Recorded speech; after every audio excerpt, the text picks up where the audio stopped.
My name is Samuel Thornfield, and I've been a forest ranger for 17 years. I inspect old mines in the Monongahela National Forest here in West Virginia. It's dangerous work, but someone has to make sure these abandoned holes in the ground don't kill anybody else. My daddy died in a mine explosion back in 1962. I was just 10 years old then. After that, I swore I'd never go underground like him and my granddaddy did. But here I am, spending half my time crawling through dark tunnels, checking for gas leaks and cave-ins. Funny how life works out. October 1978 was unseasonably warm.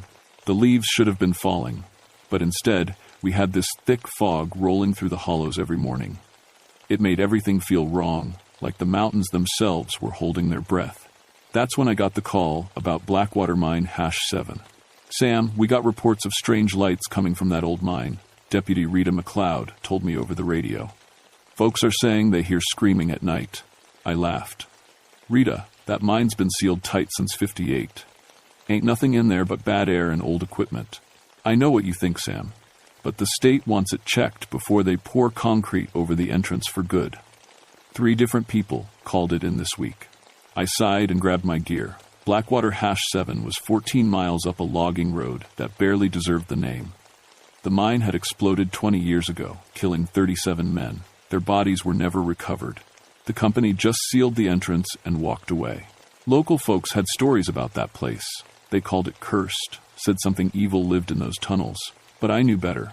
Mines are dangerous enough without adding ghost stories to the mix. The drive took me 2 hours, winding through thick forest that seemed to press closer to the road with each mile. My CB radio crackled with static, then went dead silent.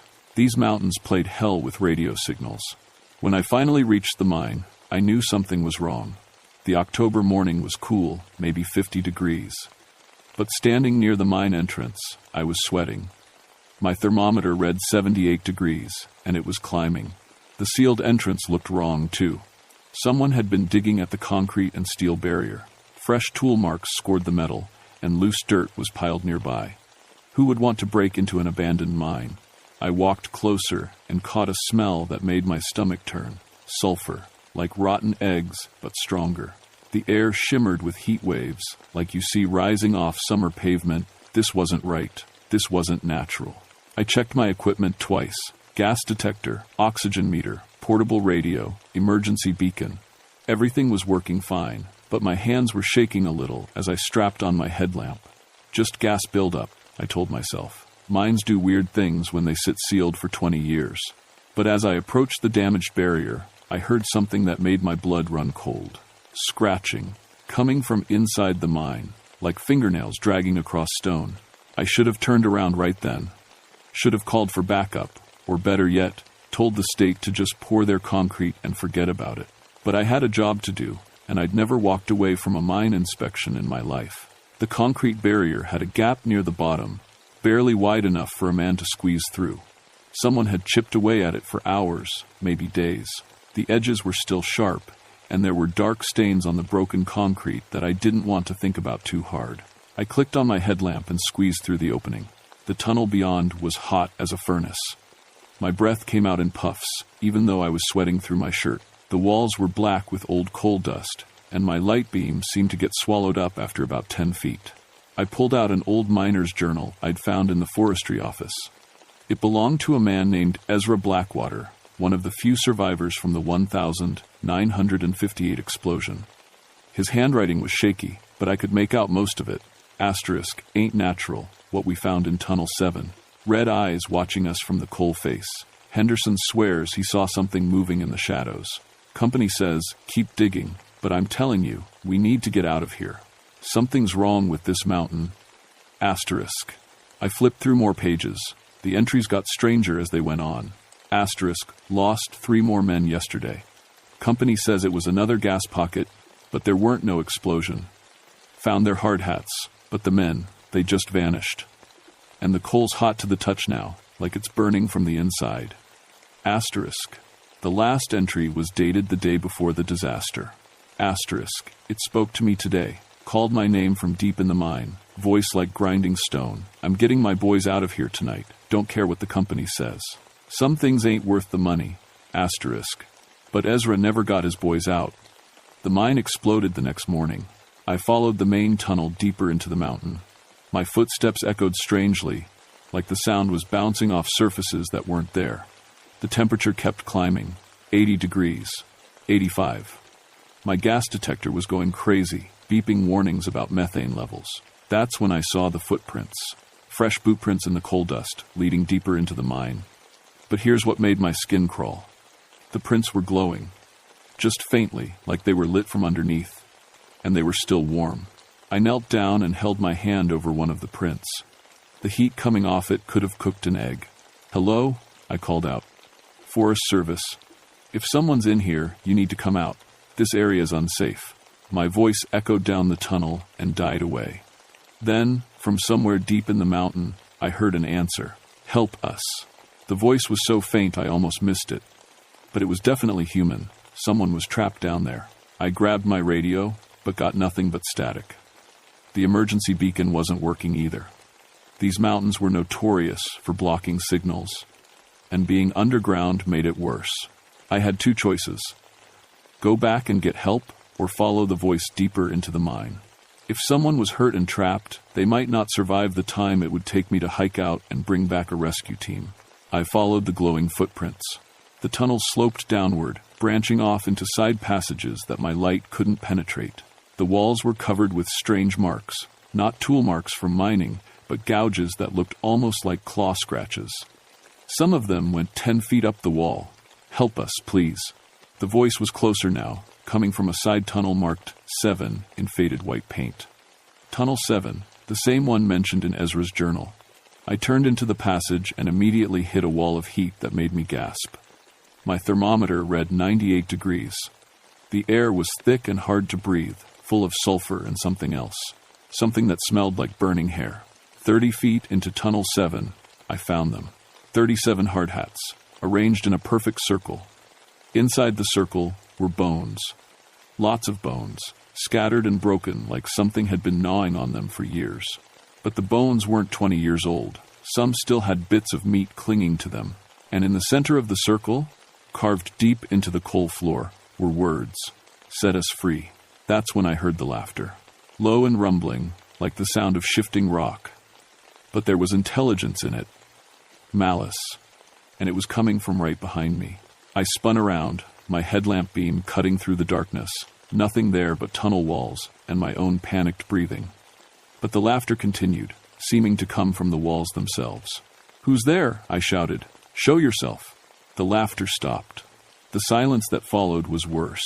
Then I saw them, 2 red dots, glowing in the darkness beyond my light. Eyes. Watching me from about 50 feet down the tunnel. They were too high up to be human eyes, maybe 8 feet off the ground, and they were getting closer. I fumbled for my emergency flare, hands shaking so bad I almost dropped it. When I struck it and the red light flared up, illuminating the tunnel, I saw something that made my mind want to shut down completely. A shape made of coal and shadow, 12 feet tall and roughly human. Its skin looked like living coal, with veins of fire running through it like molten cracks. When it moved, pieces of burning coal dropped from its body and hissed against the tunnel floor. But the worst part was its face. It had features, a mouth, a nose, eye sockets, but they looked like they'd been carved out of coal by someone who'd never seen a real human face. And those red eyes burned like furnaces. "You came," it said, and its voice was the sound of grinding stone. Finally, someone with coal blood in his veins. I backed away, but there was nowhere to go. The thing, whatever it was, filled the tunnel from wall to wall. "What are you?" I managed to whisper. "I am hunger," it said. "I am the fire that burns beneath the mountain. Your people fed me well for many years, sending their sons into my darkness.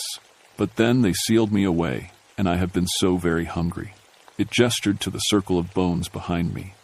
"These few have kept me alive, but barely. I need more. Many more. And you? You have the bloodline I require. You're talking about the miners, the men who died here." The thing that called itself hunger laughed again. "Died? Oh, they did not die quickly. I savored each one, their fear, their pain, their slow understanding that no God would save them in this place. Delicious." My flare was burning down. In a few minutes, I'd be left in darkness with this thing. But I grew careless, it continued. The explosion was not my doing. Your people tried to bury me, seal me away from fresh meat. They succeeded, for a time. 20 years, I said, trying to keep it talking while I figured out how to get past it. 20 years of feeding on scraps, on the lost and the foolish who wandered too deep. But now I am strong enough to break free. I need only a few more souls. Souls with coal dust in their lungs, darkness in their hearts. Souls like yours, Samuel Thornfield. It knew my name? How did it know my name? Your father was delicious, it said, reading my expression. Franklin Thornfield. He lasted 3 days before he stopped screaming. Rage hit me like a physical blow. You lying piece of... The cave-in that killed your father was no accident. I called him deep into the mountain, just as I'm calling you now. He came willingly, believing he could save his crew. Just as you came willingly, believing you could save whoever was crying for help. My flare flickered and went out. In the darkness, I heard it moving closer. Each step shook the tunnel, and I could feel the heat radiating from its body. Run, it whispered. I do so enjoy a chase. I ran. My headlamp beam bounced wildly as I stumbled back down the tunnel, but I could hear it behind me. Not footsteps, more like the sound of a rock slide, mixed with that grinding laughter. I reached the main tunnel and turned left, heading for what I hoped was the exit, but the tunnel seemed to go on forever. My light showed the same coal-black walls, the same support beams, over and over, like I was running in place. Behind me, that voice echoed through the darkness. You cannot leave, Samuel. This mountain is mine now. These tunnels go where I will them to go. I came to a junction I didn't remember from before. 3 tunnels branched off in different directions. All of them looked identical. From one tunnel came the sound of men singing, an old mining song my father used to hum. But the voices were hollow, echoing, like they were coming from the bottom of a well.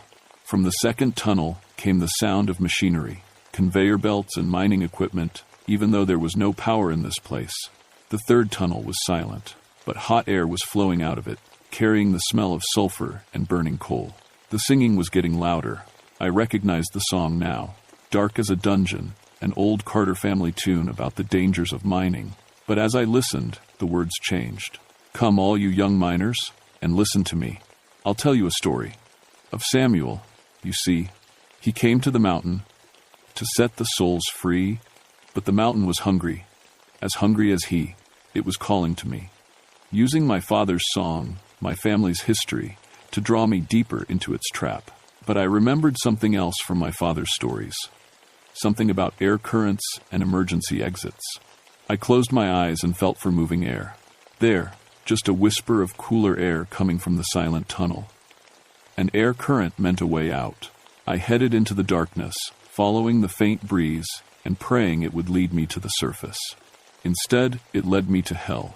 The tunnel opened into a vast chamber I hadn't seen on any of the mine maps. My headlamp beam couldn't reach the far walls, but what it did show made my stomach turn. Bodies. Dozens of them, arranged in neat rows like some kind of horrible garden. Some were nothing but bones. Others looked like they'd died yesterday. All of them wore the clothes of different eras. Overalls from the 1,950 seconds, hiking gear from the 1,970 seconds, even what looked like a Civil War uniform. This thing had been feeding here for over a century. At the center of the chamber sat a throne made of coal and twisted metal.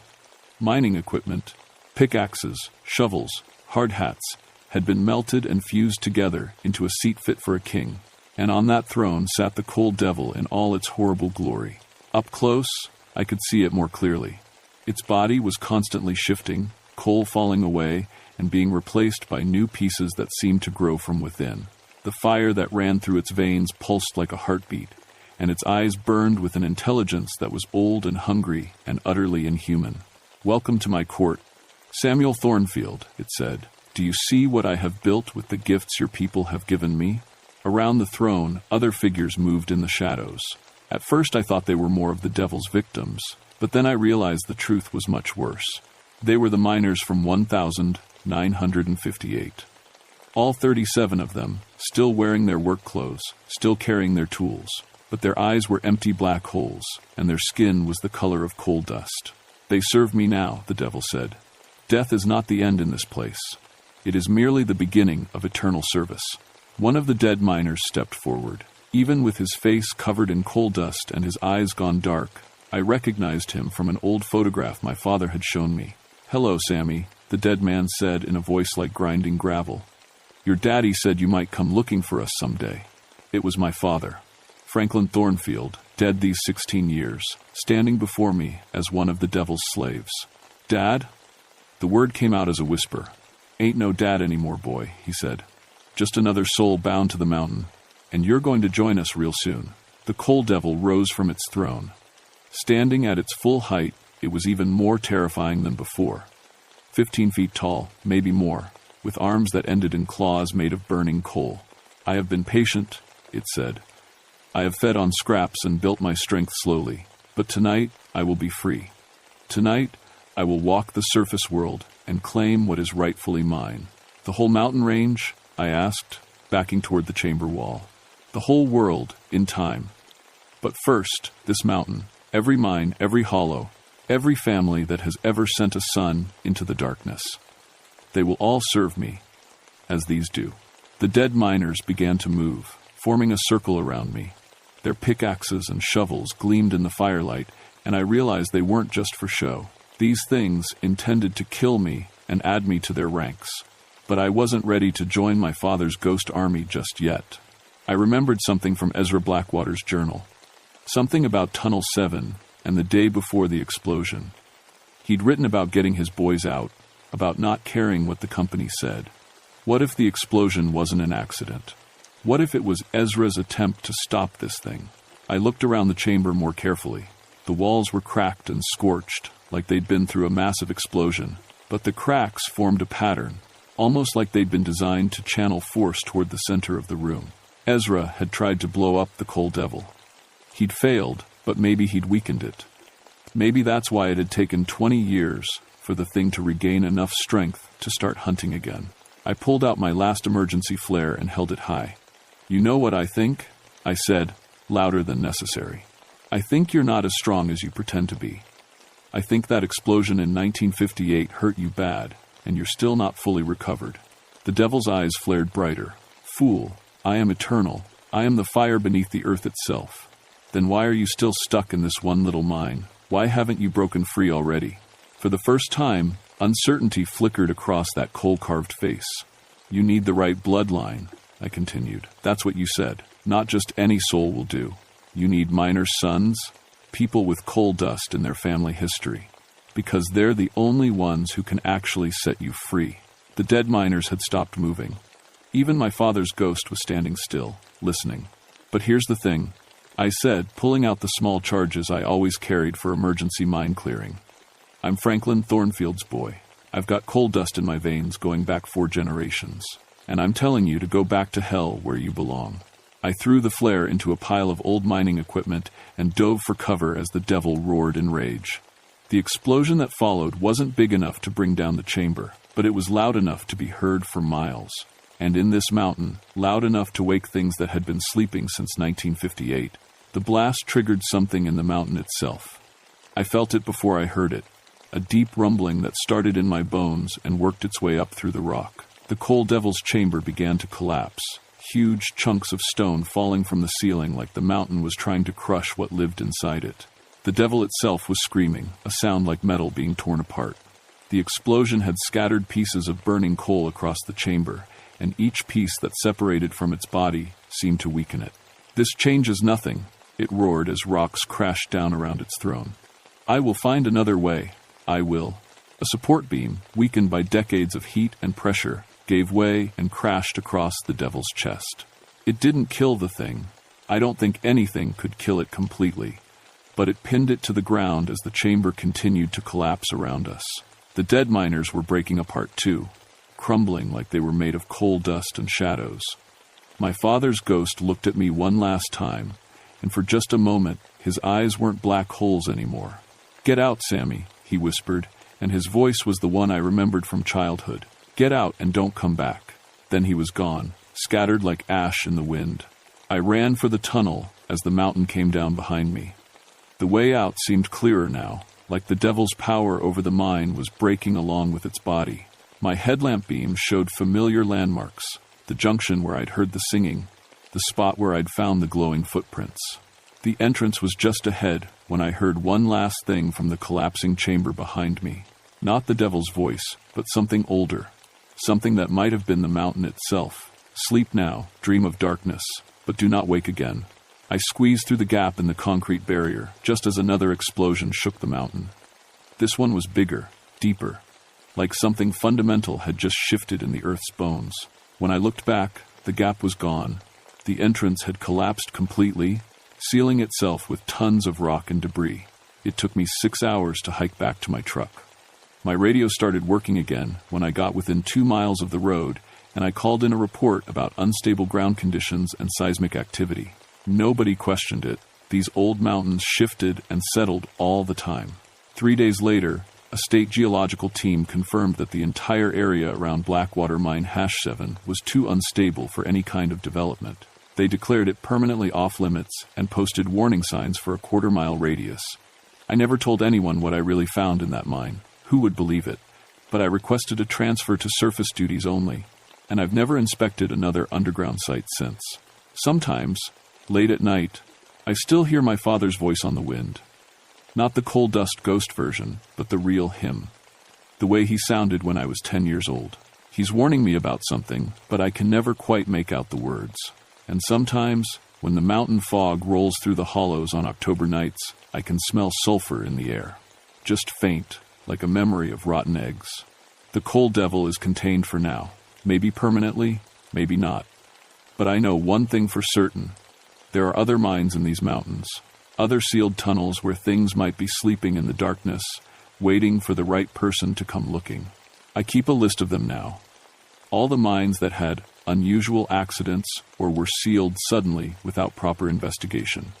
There are more than you'd think, and I make sure no one goes near them, because some things are meant to stay buried, even if it means leaving their victims unburied too. Some doors should never be opened, no matter who might be crying for help on the other side. But on quiet nights, when the fog rolls in thick and the mountains seem to lean closer together, I wonder if I really stopped anything at all.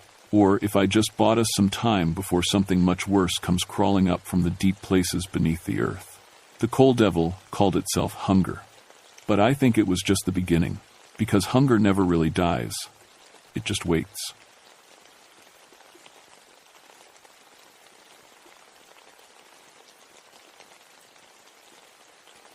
My name is Catherine Milbrook, and I've been a forest ranger for 13 years. Before that, I taught special education for 8 years.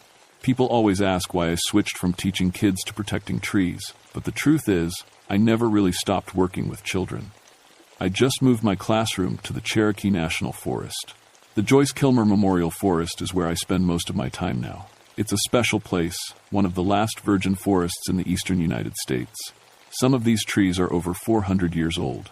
When you stand next to a tulip poplar that's been growing since before Europeans came to America, it changes how you think about time. I lost most of my hearing in my left ear when I was 7. Childhood illness. Most people think that would make forest work harder, but it actually helps sometimes. When you can't hear perfectly, you learn to notice other things. The way light moves through leaves. How animals act when something's wrong. The feeling in the air before a storm comes. September 1984 was supposed to be a normal month. I had a youth group coming in, 12 kids from Knoxville, ages 10 to 14. We do these programs 3 times a year. City kids come out for a week and learn about nature. They love it. Fresh air, hiking trails, sleeping in cabins. Most of them have never seen stars without streetlights. The group arrived on a Tuesday. Bright, excited faces piling out of a yellow school bus. Their counselor, Mark Stevens, was a young guy, maybe 22, first time bringing a group to our forest. He seemed nervous but eager to do a good job. "Miss Milbrook," he said, shaking my hand. "Thank you for having us. The kids have been talking about this trip for weeks." I smiled. "They'll have plenty to see. This forest is special. These trees were here when Cherokee children played under them 3 centuries ago." The kids explored their cabins, and we gathered for orientation around the fire pit. I always start the same way. explaining the rules, the safety procedures, the wildlife they might see. Bears, mostly. A few wildcats. Nothing dangerous if you're careful. The most important rule, I told them, is never wander off alone. This forest is bigger than it looks. People have gotten lost here for days. One girl, maybe 12, raised her hand. Have kids ever gotten lost here? I paused. There had been stories over the years. A few missing persons reports. But most turned out to be kids who went home early or got picked up by relatives without telling anyone. Sometimes people get turned around, I said. That's why we use the buddy system.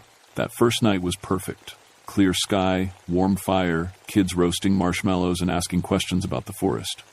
Mark seemed to relax as the evening went on. Before bed, I walked the perimeter like I always do. Everything seemed normal. But as I passed the edge of camp, I heard something that made me stop. Children laughing, playing some kind of game. The sound came from deep in the forest, maybe a quarter-mile away. I counted the kids around the fire. All 12 were there. Mark was telling ghost stories, so who was laughing in the woods? I grabbed my flashlight and walked toward the sound. The laughter got louder, then suddenly stopped. Complete silence. Even the crickets went quiet. When I came back to camp, Mark looked worried. Everything okay? Just thought I heard something, I said. Probably kids from another campground. But I knew there wasn't another campground for 8 miles. The next morning, Mark was gone. I found his sleeping bag empty at 6 a.m. when I did my morning check. His backpack was still there. His boots were by the door. But Mark was nowhere to be found. The kids were confused and getting scared.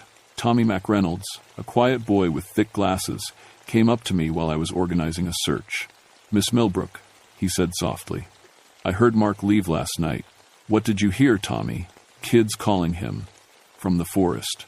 They were saying his name, asking him to come play." He got up and went outside. I knelt down to Tommy's level. What did these voices sound like? Like kids our age, but old. Does that make sense? It didn't make sense. But I radioed for help anyway. Park headquarters sent 2 more rangers and a search dog. We spent all day looking for Mark. Found some footprints leading into the deep forest, but they just stopped. Like he vanished into thin air. By evening, we had to call off the search until morning. The kids were scared and wanted to go home, but the bus wasn't coming until Friday. I radioed their school to explain the situation. That's when Joseph Blackbear showed up. Joseph was a Cherokee elder who sometimes helped with our cultural education programs. He was in his 60s, with long gray hair and eyes that seemed to see everything. He'd grown up hearing the old stories, the ones most people called legends. "Heard you had some trouble," he said, sitting down by my cabin. I told him about Mark, about the voices Tommy heard, about the footprints that led nowhere. Joseph nodded slowly. "September," he said. "Equinox coming. That's when they're most active." "When? Who's most active?" "The Kitowa. The little pale ones. Your people call them moon-eyed children." I'd heard the stories. Cherokee folklore about small, pale beings who lived in the mountains. Supposedly they couldn't see in daylight and were driven out by ancient Cherokee warriors. Most people thought they were just stories about early white settlers. "Joseph, we're dealing with a real missing person here." He looked at me seriously. "So am I." That night, I made the kids stay inside their cabin. I sat on the porch with my flashlight and radio, watching the tree line. Around midnight, I heard it again. Children playing, laughing, calling out in some kind of game. This time, I could make out words. "Come play with us. Come find us. We've been waiting so long." The voices were definitely children. But Tommy was right. There was something old about them, like kids trying to remember how to be kids. I walked toward the sound again, but slower this time. The laughter led me deeper into the forest than I'd ever gone at night. The trees here were massive, their trunks so wide that 5 people holding hands couldn't reach around them. Moonlight barely reached the ground. Then I saw them. 3 children, maybe 8 or 9 years old, standing in a circle around something carved into a fallen log. They had pale skin that seemed to glow in the moonlight. Their hair was white blonde, almost silver. They wore simple clothes, tunics, and leggings that looked handmade. But their eyes were completely white. No pupils, no color, just white. One of them looked up at me and smiled. "Hello, Catherine. We've been waiting for you." I should have run. Every instinct told me to run. But they were just children, small and pale, and somehow sad. "Where is Mark?" I asked. "Mark is playing with us now," said the girl. "He likes the hiding game. Do you want to play?" "I want to see Mark." The three children giggled. "He's hiding very well. It took him all day to learn, but now he's very good at it." They stepped apart, and I could see what they'd been standing around. Carved into the fallen log were dozens of names. Some looked fresh, others were so old they were barely readable. I recognized a few from missing persons reports over the years, including Mark Stevens, carved in letters that looked days old. "How did you?" When I looked up, the children were gone, just moonlight and shadows, and the sound of laughter moving away through the trees. I ran back to camp and radioed for backup, told them we needed a full search team and maybe FBI involvement. Something was very wrong in Joyce Kilmer Forest. But deep down, I knew no search team would find Mark Stevens, not where he'd gone. 2 more rangers arrived the next morning, along with a state police detective. I told them everything except the part about seeing the children. That part sounded crazy, even to me. The detective, a serious woman named Martinez, interviewed all the kids. Tommy's story about voices in the forest matched what 3 other kids reported. They'd all heard children calling and playing after lights out. "Kids have active imaginations," Martinez said, "especially when they're scared." But I could see she was bothered. Missing adults don't just vanish without a trace. By afternoon, we found the log I'd seen the night before. The carved names were still there, clear as day. Martinez took photos and called for a forensics team. "Some of these names go back decades," she said, studying the carvings. "This could be evidence in multiple cold cases." I didn't tell her that Mark's name had appeared overnight. That evening, Joseph Blackbear came back. He brought sage and small carved stones that he placed around our camp. "Protection symbols," he explained. "Won't stop them, but might slow them down." "Stop who?" Martinez asked. Joseph looked at her seriously. "The moon-eyed children. They've been taking people from this forest for 300 years. Usually just 1 or 2 at a time, years apart. But something's changed. They're getting bolder." Martinez was skeptical, but she'd seen the log. She'd seen names going back to the 1800s. Whatever was happening here had a long history. As darkness fell, I made everyone stay in the main cabin together. Kids, rangers, even Martinez. 16 people in one room felt safer than spreading out. Around 10 o'clock, we heard them singing. It was a lullaby, sweet and gentle, coming from just outside the cabin. Children's voices harmonizing in perfect tune. The melody was beautiful, but somehow wrong, like music played backwards. "Rock-a-bye, baby, in the treetop. When the wind blows, the cradle will rock." Tommy pressed against the window. "There they are," he whispered. I looked out and saw them. Not 3 this time, but a dozen. Children of various ages, all with that pale, glowing skin and white eyes. They stood in a perfect circle around our cabin, singing and swaying together. "When the bough breaks, the cradle will fall, and down will come, baby, cradle and all." One of the kids in our cabin, a girl named Sarah, started walking toward the door. "Sarah, no!" I grabbed her arm. She looked at me with a dreamy expression. "They want us to come play. They've been alone for so long." 2 more kids started moving toward the door. Then 3. Whatever the moon-eyed children were doing, it was working. "Nobody leaves this cabin," I shouted. "Martinez, help me." But Martinez was staring out the window in shock. "There are children out there, real children. Where did they come from?" The singing got louder. More of our kids started moving toward the door like sleepwalkers. Even some of the adults looked dazed. Joseph started chanting in Cherokee and burning sage. The sweet smoke filled the cabin. Slowly, our kids stopped moving toward the door. Outside, the singing stopped. The moon-eyed children looked angry now. One of them, a boy who appeared maybe 10 years old, stepped up to our window. "Let them come, Catherine," he said. His voice carried clearly through the glass. "We just want to play. We've been so lonely." "Go away," I said. "These children are under my protection." The boy smiled, showing teeth that seemed too sharp. "Your protection is temporary. Our games last forever." Then they were gone, all of them, vanished like smoke. But carved into the dirt where they'd been standing was a message. 3 days until new moon. Then we choose. Martinez stared at the message. What happens in 3 days? Joseph looked grim. The barrier between worlds gets thin. They'll be able to take whoever they want. I spent the rest of the night making plans. We had to get these kids out of the forest. But the bus wasn't coming for 2 more days. And somehow, I knew the Moon-Eyed Children wouldn't wait. The next day, everything went wrong at once. Our radio stopped working. The ranger station couldn't reach us. Martinez's police radio just produced static. Even our emergency satellite phone was dead. They're isolating us, Joseph said, cutting us off from the outside world. Worse, the forest itself seemed to be changing. Paths that had been there for years suddenly led nowhere. Trees had moved overnight, I was sure of it. The stream that ran behind our cabin was flowing uphill. This is impossible, Martinez kept saying. Water doesn't flow uphill. But it was happening.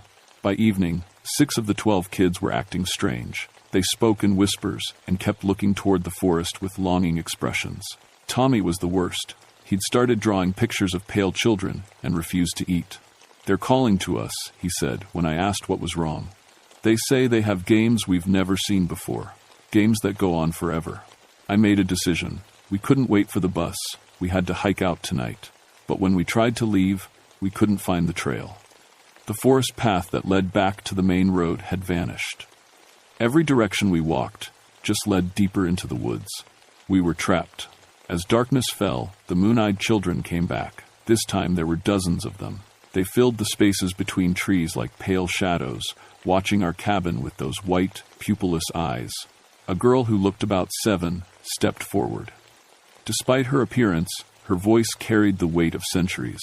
I am Ayana, she said. I speak for the children of the forest.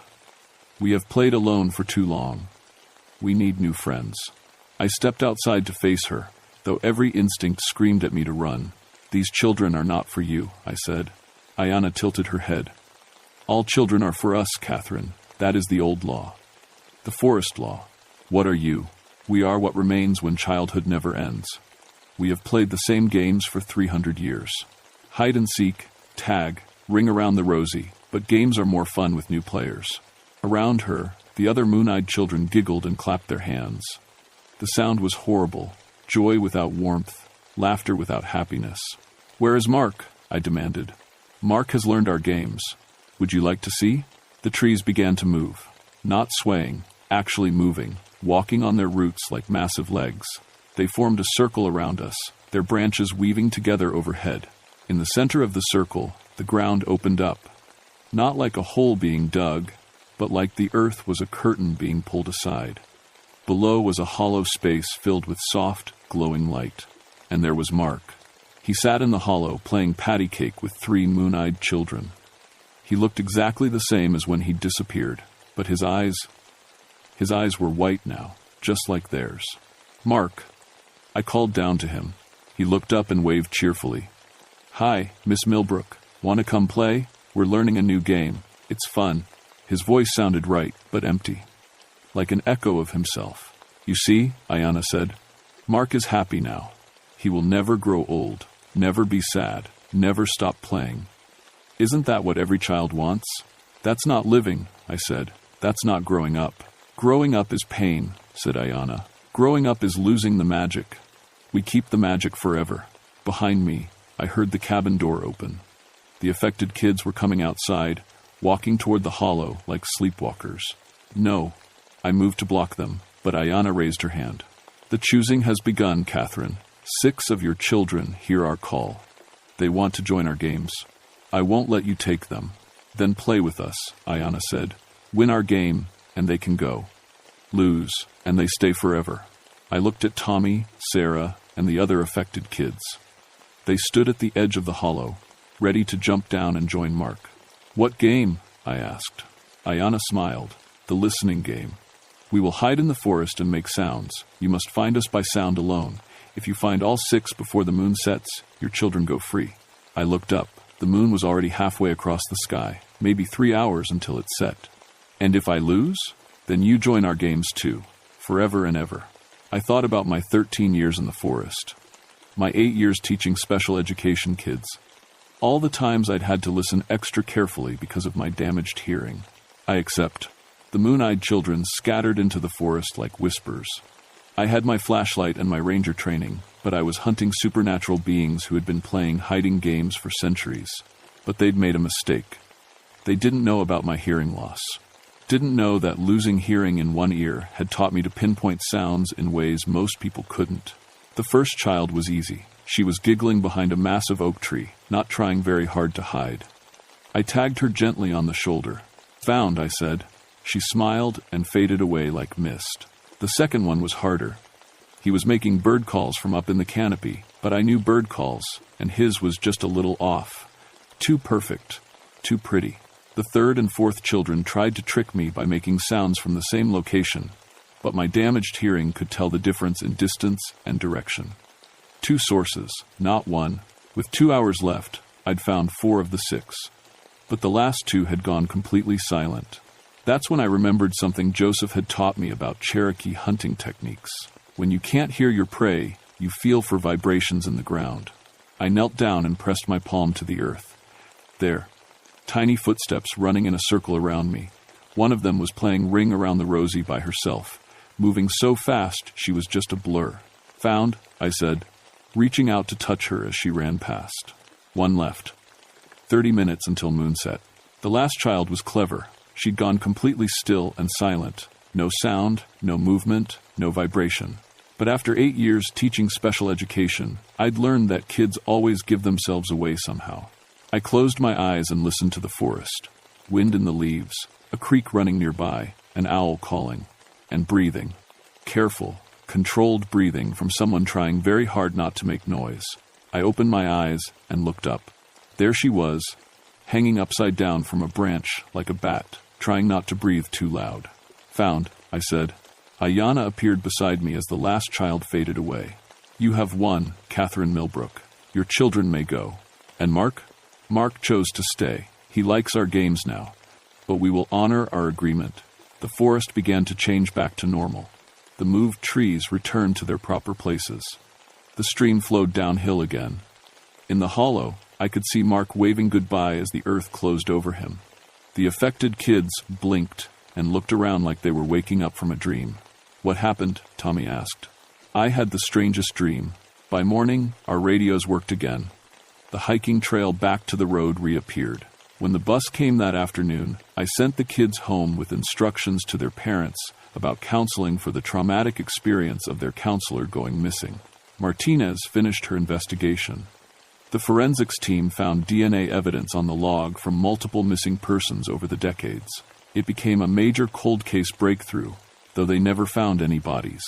Mark Stevens was listed as missing, presumed dead. His family held a memorial service. I stayed in Joyce Kilmer Forest. Joseph helped me set up permanent protection symbols at all the trail entrances. We negotiated with Ayanna for a formal truce. The moon-eyed children could keep their part of the forest, but they had to leave marked trails alone. It's been 6 months now. The forest is quiet, peaceful, normal. But sometimes, on nights when the moon is dark, I still hear children laughing in the distance, playing their eternal games, waiting for someone to join them. I keep my radio close and my flashlight charged, because I know that somewhere in the hollow spaces beneath the ancient trees, Mark Stevens is still playing patty cake, still smiling with those empty white eyes, still a child forever, and the moon-eyed children are still waiting for new friends to join their games. The forest remembers everything, and some games never end.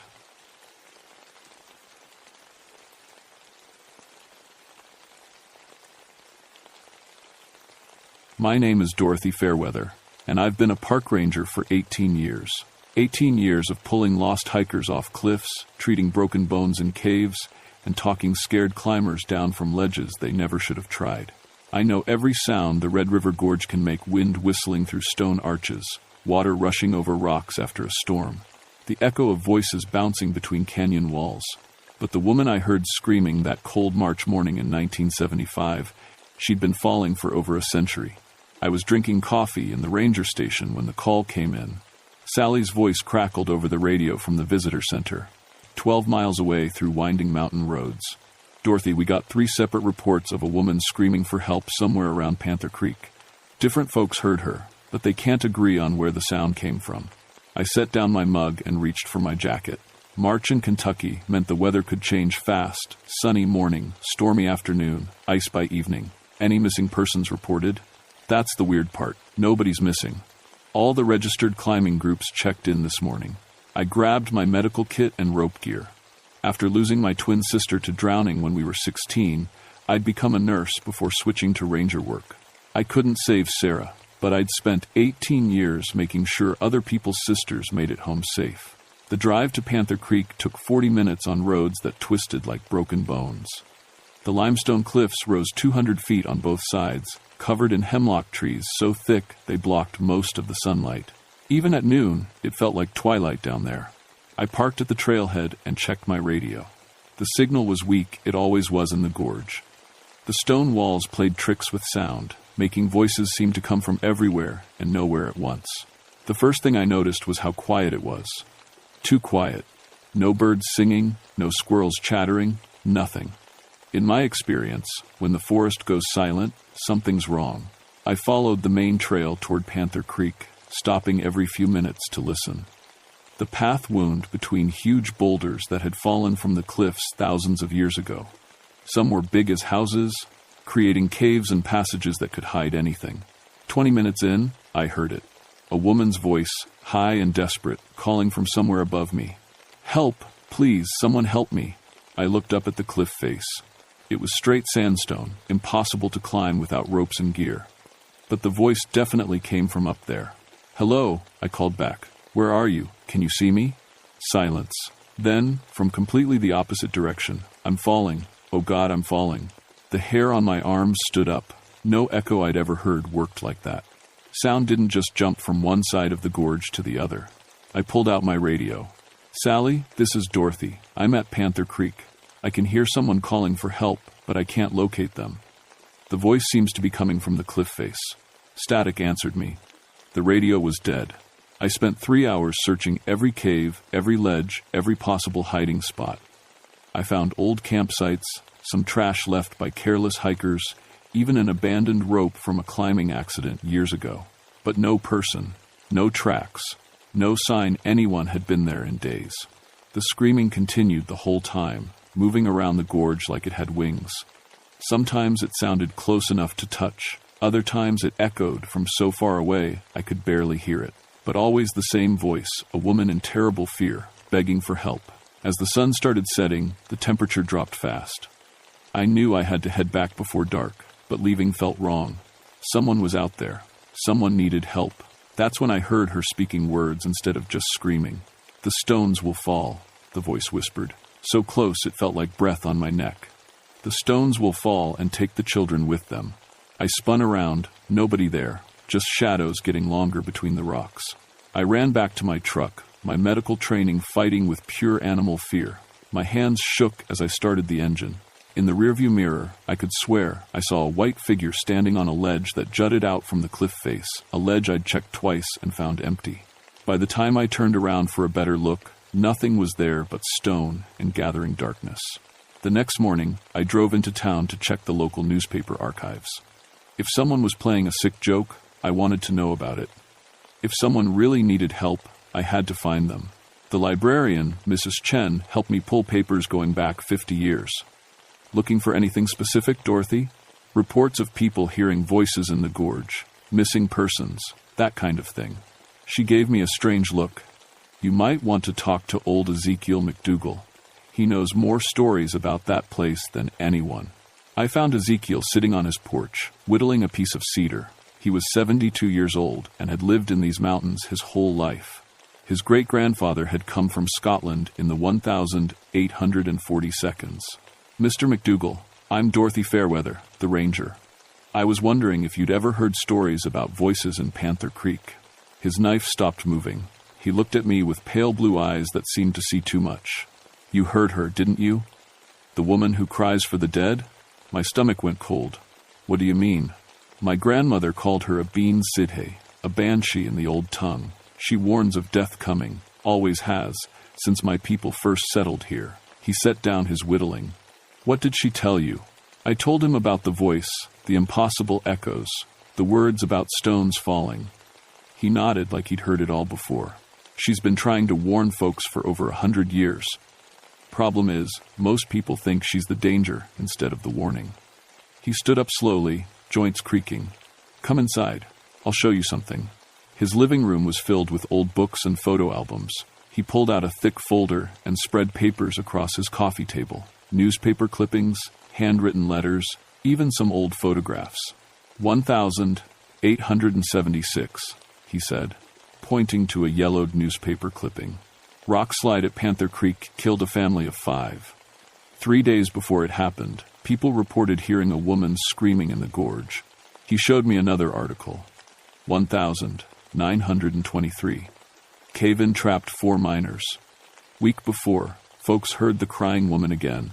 1,952. Flash flood caught a church group camping by the creek. Same woman, same warnings.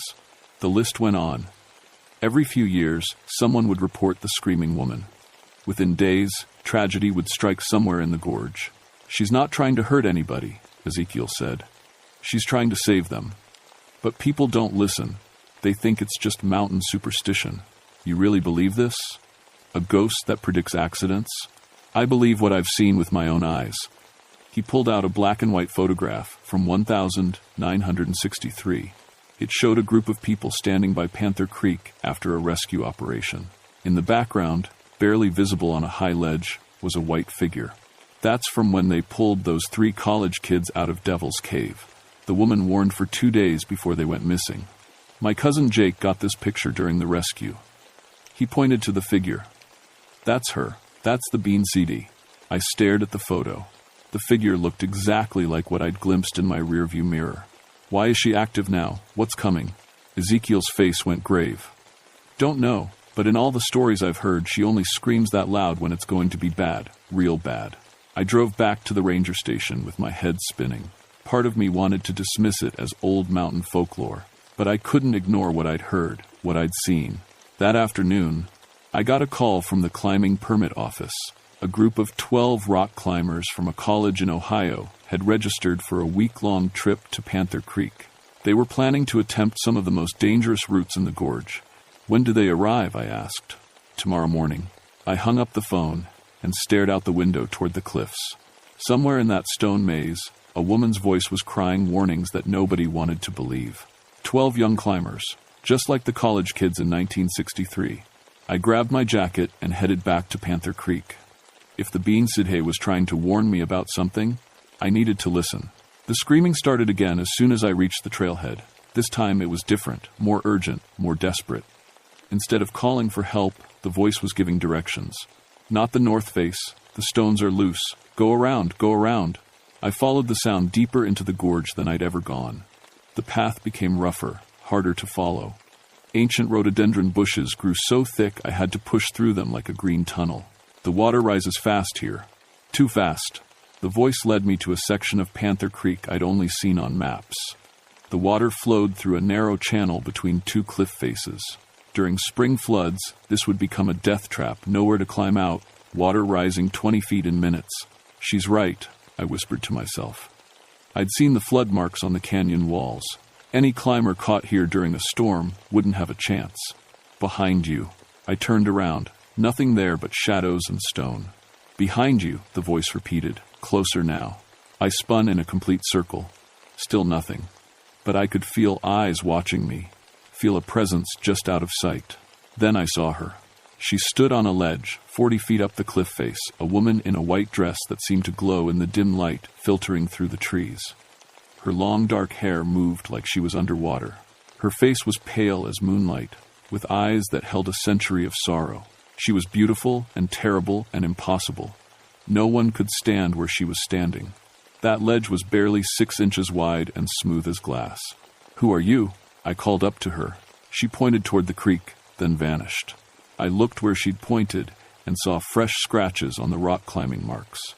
Someone had been here recently, trying the same route I'd been thinking about. The scratches led up about 30 feet, then stopped abruptly. Above that point, the rock face was covered in a strange white chalk that glowed in the shadows. It took me a moment to realize what I was looking at. Bone dust.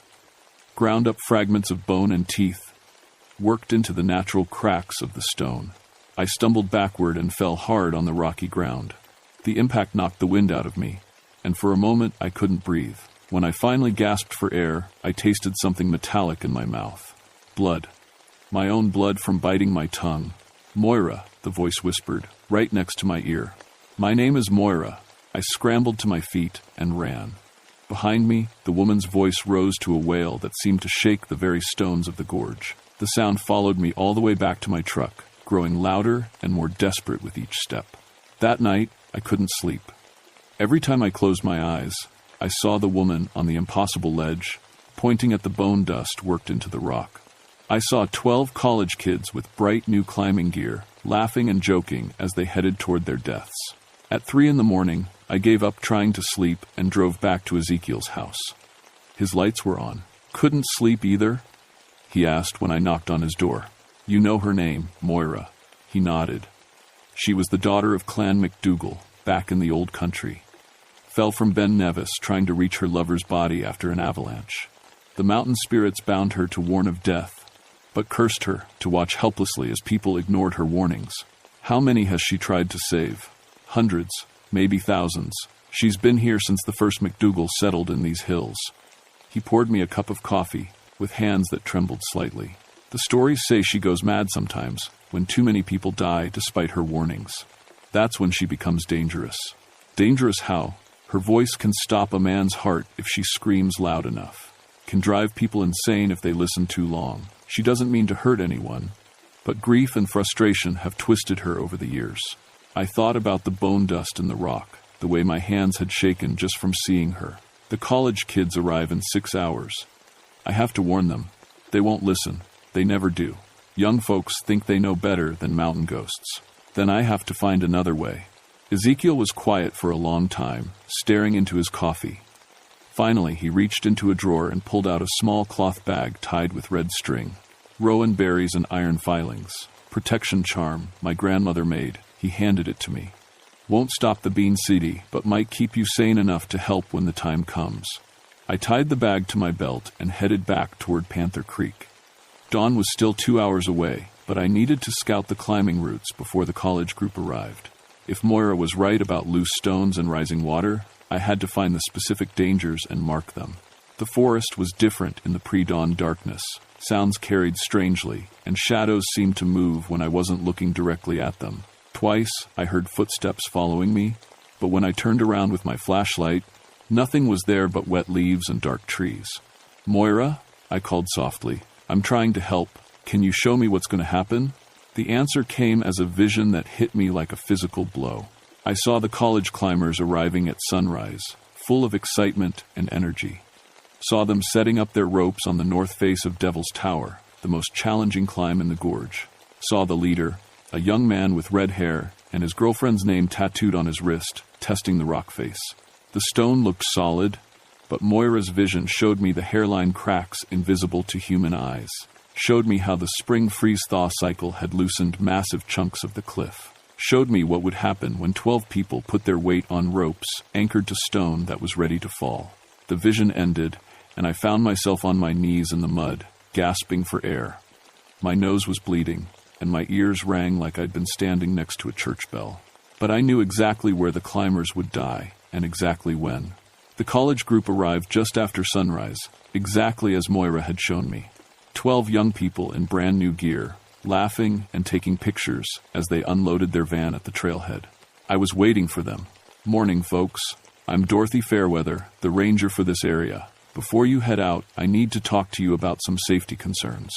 The group leader was exactly as I'd seen in the vision. Red hair, confident smile, girlfriend's name on his wrist. "Sure thing. What's the problem?" "The north face of Devil's Tower is unstable right now. Spring freeze-thaw has loosened some of the rock. I'm going to have to ask you to choose a different route." He frowned. "We've been planning this trip for months. That route is the whole reason we came here." "I understand, but have there been any actual rock falls? Any documented incidents?" His voice had an edge to it now. "Because we checked with the Park Service before we came, and nobody mentioned any closures. I had no official reports to back me up. No geological surveys. Nothing but the word of a mountain ghost and a vision that had made my nose bleed." "Look," said one of the girls. We're experienced climbers. We know how to test rock stability. And we have the best gear, added another. Top-of-the-line ropes and hardware. They were young and confident and absolutely certain they knew better than some middle-aged ranger with crazy stories about unstable rock. I'd been just like them once. I'm asking you to please consider another route. The east face is just as challenging, and thanks for the concern, the leader said, shouldering his pack, but we'll be fine. I watched them hike toward Devil's Tower, knowing I was watching them walk toward their deaths. The protection charm Ezekiel had given me felt warm against my hip, but it couldn't protect them. I followed at a distance, hoping I was wrong, hoping the vision had been just stress and lack of sleep playing tricks on my mind.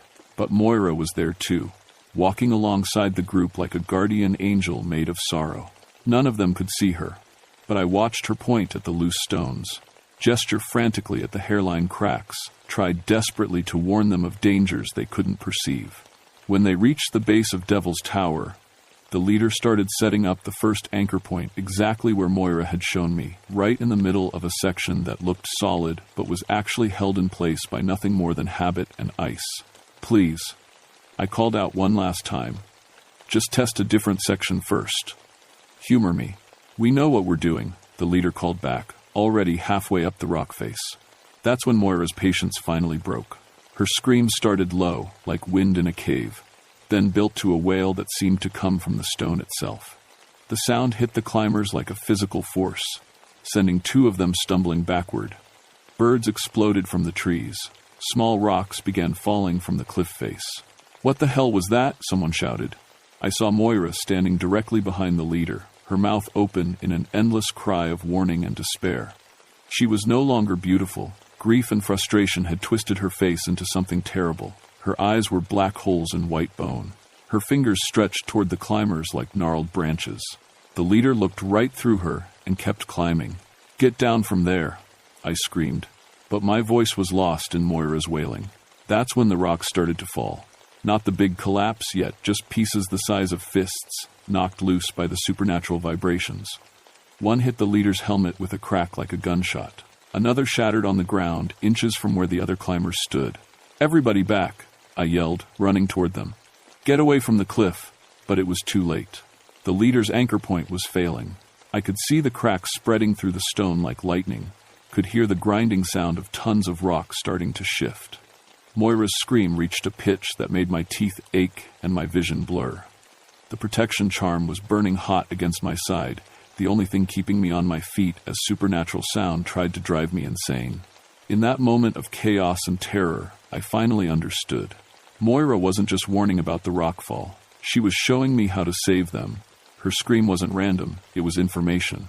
The pitch and rhythm were telling me exactly which way to run, exactly where the safe zones were, exactly how much time we had before the whole north face came down. I grabbed the nearest climber and shoved him toward a cluster of boulders 20 feet away. Cave system, I shouted over Moira's wailing. Behind those rocks, move. The leader was still on the cliff face, his rope anchored to stone that was about to fall. I could see him struggling with his gear, trying to set a new anchor point, but there wasn't time. Cut the rope and jump, I screamed. He looked down at me like I was crazy. Jump 40 feet onto solid rock? That was suicide. But Moira was showing me something else, a pool of water hidden behind a fallen boulder, deep enough to break a fall if you knew exactly where to aim. Trust me, I yelled. Aim for the water behind the big rock. Above us, the crack in the cliff face was spreading faster now. Chunks of stone the size of cars were starting to separate from the main wall. The leader finally cut his rope. He hit the water perfectly, just as Moira had shown me. The impact was still brutal. I heard ribs crack, saw blood in the water, but he was alive. Alive when he should have been crushed under 10 tons of falling stone. The rockfall lasted 3 minutes. It sounded like the world ending. By the time the dust settled, the entire north face of Devil's Tower had collapsed. The climbing route the college group had planned to use was buried under a mountain of rubble. We spent 4 hours treating injuries and getting everyone back to the trailhead. Broken ribs, cuts from flying stone, 1 concussion, shock and trauma all around. But no one died. For the first time in over a century, Moira's warnings had been heeded in time. As I loaded the last injured climber into the ambulance, I heard her voice one final time. "Thank you," she whispered, soft as wind through leaves. "Thank you for listening." I turned to look back at the gorge, but she was gone. Not just hidden, gone completely. The oppressive feeling that had hung over Panther Creek for days was lifting like fog in sunlight. Ezekiel was waiting at the hospital when I got there. "She's at peace now," he said. "First time in more than 100 years. Someone listened to her warnings in time to save lives. That's all she ever wanted." "Is she gone for good?" "From here, yes. But there are other places, other dangers. The bean seed he'd go where they're needed most." He smiled. "You've got the sight now, Dorothy. You'll hear them when they call." He was right. Over the next 6 months, I started noticing things other people missed. The way birds would suddenly go quiet before rock slides. The strange echoes that meant flash floods were coming.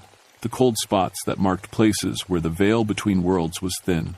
I never saw Moira again, but I felt her influence in every rescue I made. A whisper in the wind that told me which cave to check first. A feeling that made me pack extra medical supplies on days when nothing was supposed to go wrong. A certainty that helped me find lost hikers in impossible places. The official report on the Devil's Tower collapse blamed it on natural geological processes, spring freeze-thaw cycles, erosion, normal cliff deterioration. The fact that a ranger happened to be there when it happened was just lucky timing. I never mentioned the bean seed he. Who would believe me? But sometimes, late at night when I'm alone in the ranger station, I hear voices on the wind. Women calling from other valleys, other mountains, trying to warn people who won't listen about dangers they can't see. Most folks think they're just echoes, just tricks of sound bouncing off stone walls. They go about their business, confident in their modern gear and scientific understanding, never knowing how many times they've been saved by warnings they dismissed as imagination. I know better now. I listen.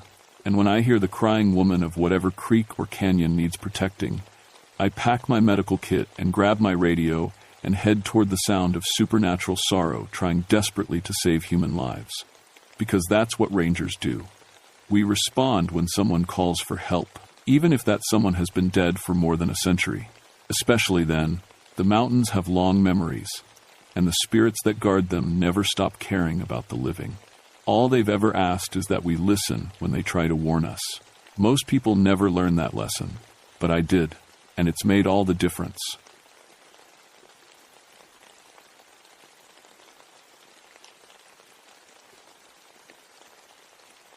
My name is William Darkwater, and for 15 years I've been protecting Cherokee sacred sites in the Blue Ridge Mountains.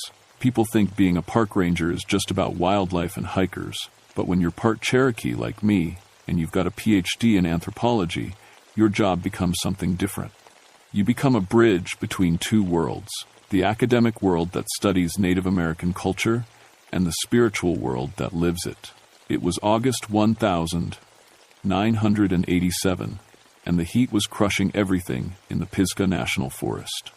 Even at elevation, the humidity made your shirt stick to your back within minutes of walking outside. I'd been getting reports about strange activity at some of our most sacred Cherokee sites along Devil's Backbone Ridge. Nothing too serious, just hikers saying they'd seen dark figures moving around the old ceremonial circles at night. Devil's Backbone got its name from the way the rocky ridge curves like a giant spine through the mountains. The Cherokee called it something different, a name that meant place where shadows dance. My grandmother told me that story when I was little, but I'd filed it away with all the other legends. After all, I was a scientist first. The sacred sites up there were special. Stone circles arranged in patterns that had meaning to my ancestors 500 years ago. Medicine wheels that helped Cherokee shamans connect with the spirit world. As a federal cultural resource specialist, it was my job to protect these places from vandals and treasure hunters. What I didn't expect was having to protect them from something else entirely. I remember that first morning clearly. I was checking the security cameras we'd installed at the main ceremonial site, a beautiful circle of stones on a flat area near the ridge top. The camera feeds came back to my office 15 miles away through a radio relay system. When I pulled up the footage from the night before, something was wrong. The timestamp showed 2:17 a.m. In the infrared image, I could see the stone circle clearly, but there were shadows moving inside it. Not the shadows of trees or animals. These shadows moved wrong. They seemed to dance in patterns around the stones, even though there was no light source to cast them. I rewound the tape and watched again. The shadows were definitely there, moving like people performing some kind of ritual. But the weird thing was, the camera didn't show any actual people, just the shadows themselves, dark against the lighter ground. My first thought was equipment malfunction. These early infrared cameras weren't perfect, and the electronics could act up in the mountain weather. But when I checked the other cameras at different sites, I found the same thing. Shadows dancing around stone circles with no one there to cast them. I called my colleague Dr. Amanda Rivers, an archaeologist who helped document these sites. Amanda was pure science. Everything had a logical explanation if you just looked hard enough. Probably just camera artifacts, she said over the phone. You know how those infrared sensors can create false images, heat signatures bouncing off rocks, maybe some kind of electronic interference. That made sense. It should have made sense. But something in my gut told me this wasn't just equipment failure. My Cherokee grandmother used to say that shadows could move on their own when the barrier between worlds got thin. At the time, I thought she was just telling old stories to scare kids into behaving. Now I wasn't so sure. I decided to drive up to Devil's Backbone that afternoon to check the sites in person. The 15-mile drive from the ranger station took me through winding mountain roads that got steeper and narrower as they climbed. By the time I reached the trailhead, I was at 4,200 feet elevation, and the air felt cleaner despite the heat. The hike to the main ceremonial site was about 2 miles through dense mountain laurel and rhododendron. These plants grow so thick in places that they form tunnels you have to crawl through. But they also create a sense of isolation that's almost complete. Once you're a mile from the road, the only sounds are wind, insects, and your own breathing. As I got closer to the stone circle, something felt different. Wrong, somehow. The forest was too quiet. In 15 years of hiking these mountains, I'd learned to read the natural rhythms. Birds should have been calling. Squirrels should have been rustling through the leaves. Instead, there was just silence. When I reached the ceremonial site, everything looked normal. The stone circle sat on its flat clearing exactly as it should. No signs of disturbance, no evidence of visitors. But the feeling of wrongness was stronger here. The air felt heavy, like just before a thunderstorm, even though the sky was clear. I checked the camera equipment. Everything seemed to be working fine. The infrared sensors were clean, the radio transmitter was functioning, and the battery levels were good. I couldn't find anything that would explain the strange shadows on the recordings. That's when I noticed my GPS was acting up. Instead of showing my exact location, it was drifting around randomly. First it said I was 50 yards north of where I actually stood. Then it jumped to showing me 100 yards east. The elevation readings were wrong too, shifting between numbers that made no sense. Electronic equipment can malfunction for lots of reasons in the mountains. Temperature changes, humidity, even solar activity can mess with sensitive instruments. But I'd never seen GPS readings drift like this before. I decided to stay until dark to see if I could spot whatever was causing the camera anomalies. As the sun went down behind the ridge, shadows started growing longer around the stone circle. Normal shadows from the trees and rocks around the clearing. But then I saw something that made my blood run cold.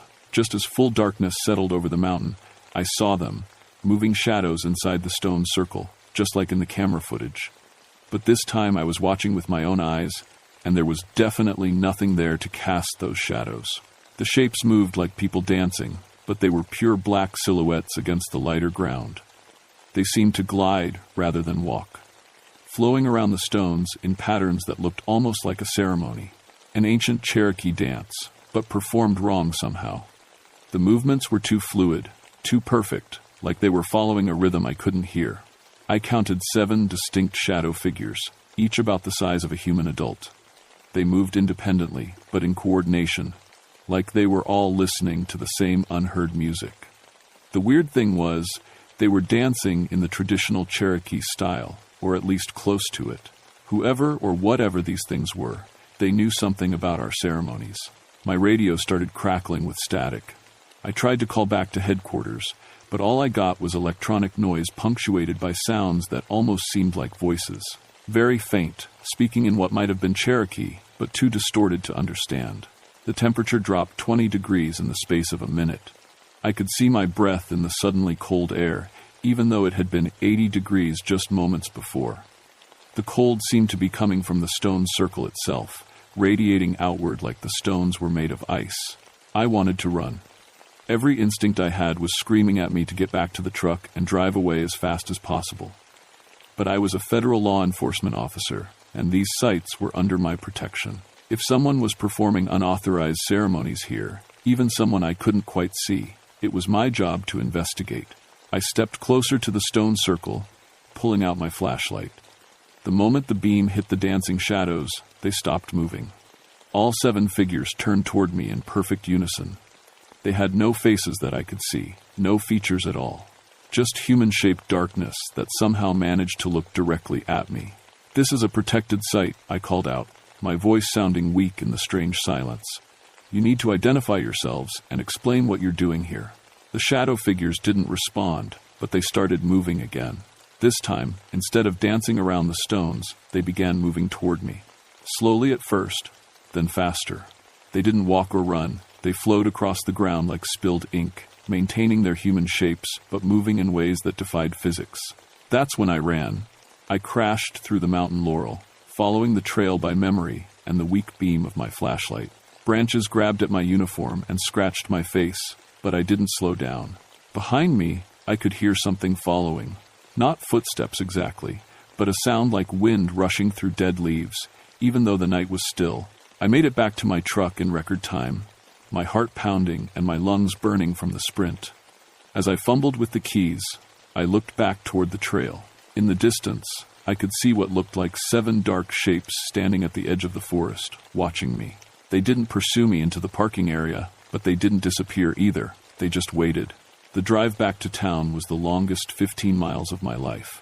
My radio equipment kept malfunctioning, producing that same static mixed with faint voices. The GPS in my truck showed me driving through empty space, then suddenly jumping to locations hundreds of miles away.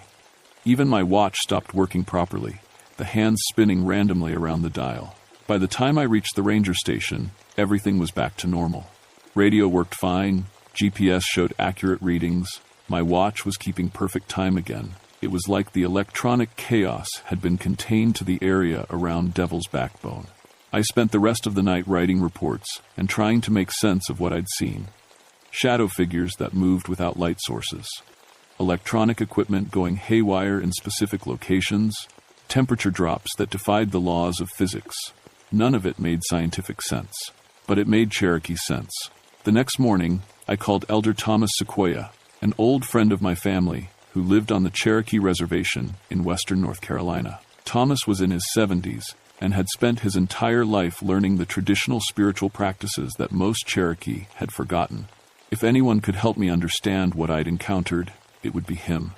"Sounds like Kitowa and Vaihi," he said after I described what I'd seen. "Shadow spirits from the dark realm. My grandfather told me stories about them, but I thought they were just legends, meant to teach respect for sacred places." "What do they want?" I asked. "They feed on spiritual energy," Thomas explained. "Sacred sites like your stone circles are full of power that's been built up over centuries of ceremony and prayer. The shadows want to drain that power for themselves, but they have to corrupt the sites first, make them spiritually dirty." That explained the wrong-looking dances I'd witnessed. The shadow figures weren't just performing Cherokee ceremonies. They were deliberately performing them incorrectly, polluting the sacred space with negative spiritual energy. "How do we stop them?" I asked. "Traditional protection ceremonies," Thomas said, "but it has to be done by someone with Cherokee blood, who understands both the old ways and the new ones. Someone like you, William." I hung up the phone with a growing sense of dread.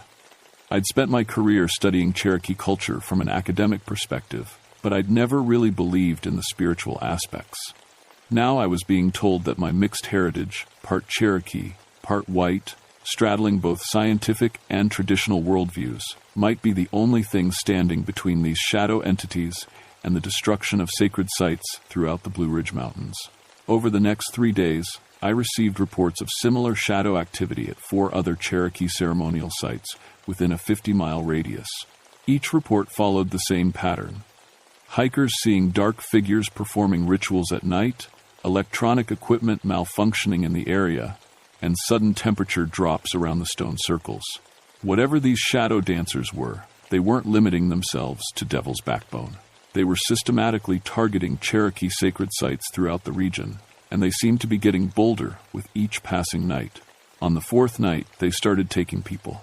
The first victim was Janet Morrison, a 3-4-year-old teacher from Asheville who liked to camp alone in the mountains.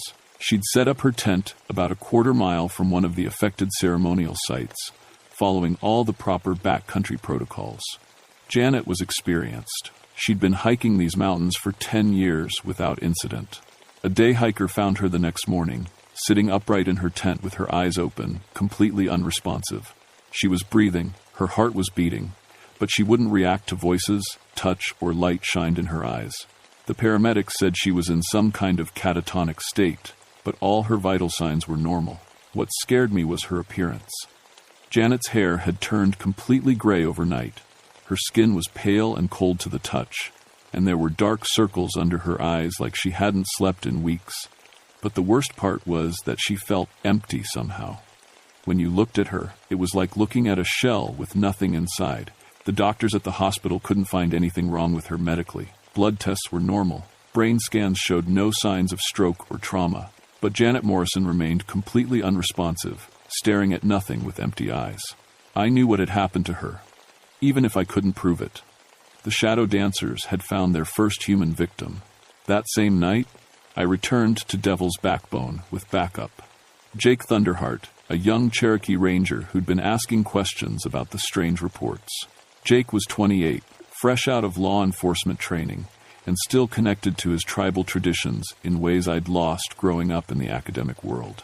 We hiked to the main ceremonial site just before sunset, carrying camping gear and electronic monitoring equipment.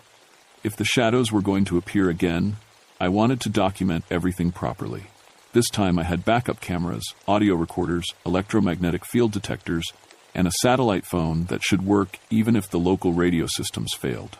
As darkness fell, the familiar signs started appearing. Temperature dropped rapidly around the stone circle. Electronic equipment began malfunctioning with the same chaotic patterns I'd experienced before. The EMF detector went crazy, showing energy readings that spiked and dropped randomly. Then they came. 7 shadow figures materialized inside the stone circle, but this time they weren't alone. Standing in the center of their formation was the shadow of a woman, tall, motionless, and somehow more substantial than the dancing figures around her. Even as pure shadow, she radiated authority and malevolent intelligence. "That's her," Jake whispered. "That's the one who took the camper's spirit." The woman's shadow turned toward us, and I felt a cold pressure in my mind, like someone trying to push their way into my thoughts. Images flashed through my consciousness. Janet Morrison sitting alone by her campfire, unaware that shadows were creeping closer through the darkness. The moment of contact when the woman's shadow touched her, draining away her life force and leaving behind an empty shell. But the vision didn't stop there. I saw other victims scattered across the mountains, hikers who'd been found in similar catatonic states over the past month, all near Cherokee sacred sites. Cases that had been written off as heat stroke or psychological episodes. The shadow dancers had been feeding for weeks, and we'd never connected the incidents. "There are more victims," I told Jake. "A lot more." The 7 dancing shadows began moving toward us, flowing across the ground in their impossible way. But this time, they were moving faster and with clear purpose. They weren't just investigating, they were hunting. Jake pulled out a small leather pouch that hung around his neck. "Traditional protection," he said, sprinkling tobacco and sage around our feet while speaking Cherokee words I didn't understand. The approaching shadows slowed but didn't stop. The protection was only buying us time. My satellite phone started working just long enough to call Elder Thomas Sequoia. I described what we were seeing, and his response was immediate and urgent. "You're seeing a harvest ritual," he said. "The shadows have been preparing for weeks, corrupting the sacred sites and collecting human spiritual energy. Now they're ready to open a permanent gateway between their realm and ours." "How do we stop them?" Jake asked, leaning close to hear the conversation. "The traditional way requires a spiritual leader who knows the ancient ceremonies," Thomas replied. "But there's another way. Disrupt their ritual with a stronger one. You'll need to perform a cleansing ceremony at the main site while they're trying to corrupt it. Fight spiritual fire with spiritual fire." The shadow figures had reached the edge of Jake's protective circle. Where they touched the blessed tobacco, there were flashes of light like small lightning strikes. The protection was holding, but barely. "I don't know the ceremonies," I said into the phone. "Your grandmother taught you," Thomas replied. "You just need to remember. The words are in your blood, William. Your Cherokee heritage isn't just academic knowledge, it's spiritual connection." The woman shadow raised her arms, and the dancing figures began moving in a new pattern. This wasn't the corrupted Cherokee ceremony I'd seen before. This was something older and much darker. The temperature plummeted to near freezing, and frost began forming on the grass around the stone circle. That's when I felt it. Memories surfacing from deep in my childhood. My grandmother's voice teaching me Cherokee prayers I thought I'd forgotten. The meaning of the ceremonial patterns. The proper way to call on spiritual protection for sacred places. As the memories came flooding back, I realized Thomas was right. My academic study of Cherokee culture hadn't been separate from my heritage. It had been preparation for this moment. Understanding both the traditional spiritual knowledge and the modern threats to sacred sites had prepared me to fight the shadow dancers on their own terms. But first, we had to survive the night. The protective circle was failing. Jake's tobacco and sage could only do so much against entities this powerful. The shadow figures were pressing closer, and I could feel that same cold pressure in my mind, much stronger now. They were trying to drain our life force the way they drained Janet Morrison's. "We need to reach the center of the stone circle," I told Jake. "That's where the spiritual power is strongest. If we're going to perform a counter-ritual, it has to be from inside their ceremony." Jake looked at the 7 shadows surrounding us and the malevolent woman shadow waiting in the center of the stone circle. "That's suicide. The moment we leave this protection, they'll take us." He was probably right. But I was starting to understand something important about these entities. They followed spiritual rules, even if they were trying to corrupt them. They couldn't just attack randomly. They had to complete their ritual first. And that gave us an opportunity. They can't stop their ceremony once it's started, I realized. If we disrupt it at the right moment, when they're fully committed to opening their gateway, we might be able to turn their own spiritual energy against them. It was a desperate plan, but it was all we had. The shadow dancers were growing stronger by the minute, and somewhere in the mountains, more innocent people were probably being drained of their life force to fuel this dark ritual. I took a deep breath, said a prayer to my Cherokee ancestors, and stepped outside the protective circle. The moment I crossed the line of blessed tobacco, the cold hit me like a physical blow. It wasn't just temperature, it was the absence of spiritual warmth. Life force being pulled from my body by entities that existed only to consume. My vision started to blur, and I could feel my energy draining away. But I kept walking toward the stone circle, fighting against the pull of the shadow dancers. Jake was right beside me, his Cherokee prayers creating a small buffer against the spiritual assault. But I could see he was struggling too. His face was pale, and ice crystals were forming on his uniform. The woman shadow watched us approach with what felt like amusement. She was feeding on our life force as we got closer, growing more solid and defined. For the first time, I could make out features in her shadow face, eyes like black holes and a smile that promised spiritual death. "You cannot stop what has already begun," she said, her voice echoing inside my head rather than coming through my ears. 7 sites have been corrupted. 7 human spirits have been harvested. The gateway opens tonight, and your realm will become part of ours. That's when I understood the true scope of what we were facing. This wasn't just about protecting Cherokee sacred sites. The shadow dancers were using these locations as anchor points to permanently merge their dark realm with our physical world. Once the gateway opened, shadows would be able to feed on human spiritual energy everywhere, not just at sacred sites. I reached into my jacket and pulled out my grandmother's medicine bag, a small leather pouch I'd carried for 15 years without really understanding its significance. Inside were herbs, stones, and a small piece of sacred wood from the original Cherokee homeland. My grandmother had given it to me when I started working as a cultural resource specialist, saying I might need it someday to protect sacred places. Now I finally understood what she meant. As I entered the stone circle, the 7 dancing shadows surrounded Jake and me. I could feel them pressing closer, their cold presence making it hard to breathe. But I also felt something else, the spiritual power that had been built up in this place over centuries of Cherokee ceremonies. It was still there, just buried under the corruption the shadow dancers had spread. I opened my grandmother's medicine bag and began sprinkling the sacred herbs around the central stone. As each herb touched the ground, there were small flashes of warm light, the opposite of the cold lightning, where shadows met Jake's protective tobacco. "In the name of my Cherokee ancestors," I said, the traditional words coming back to me as clearly as if my grandmother was standing beside me, "I call on the spiritual protectors of this sacred place." The woman's shadow hissed and raised her arms higher. The 7 dancers spun faster around us, creating a vortex of spiritual darkness that made the world seem to tilt and blur. But the herbs continued to glow, and I could feel the original spiritual energy of the site beginning to respond. "Jake," I called out, "you need to help me complete the circle. Sprinkle your protection tobacco around the outer stones while I work on the center." Jake nodded and began moving around the edge of the stone circle, fighting against the shadow dancers who tried to block his path. Every time he placed tobacco on a stone and spoke Cherokee protection words, that stone began to glow with the same warm light as my grandmother's herbs. The woman shadow realized what we were doing and directed all 7 dancers to attack at once. They flowed toward us like a wave of liquid darkness, no longer maintaining their human shapes. This was their true form, pure spiritual hunger, without any pretense of ceremony or intelligence. That's when I remembered the most important thing my grandmother had taught me. Cherokee spiritual practices weren't just about individual protection.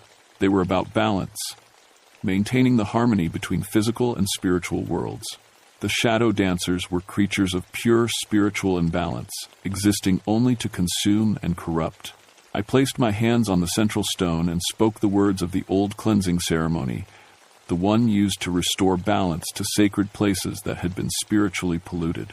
But I did something my ancestors hadn't been able to do.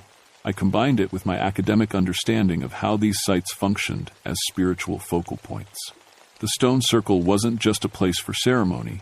It was a carefully designed spiritual amplifier, using the natural electromagnetic properties of the stones and their geometric arrangement to concentrate and focus spiritual energy.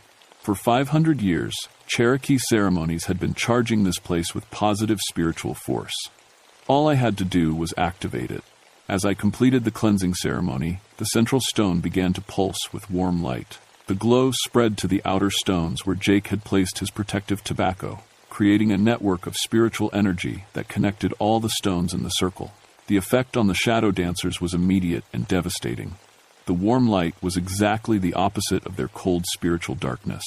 Where the light touched them, they began to dissolve, their shadow forms breaking apart like smoke in a strong wind. The woman's shadow let out a scream that I felt in my bones rather than heard with my ears.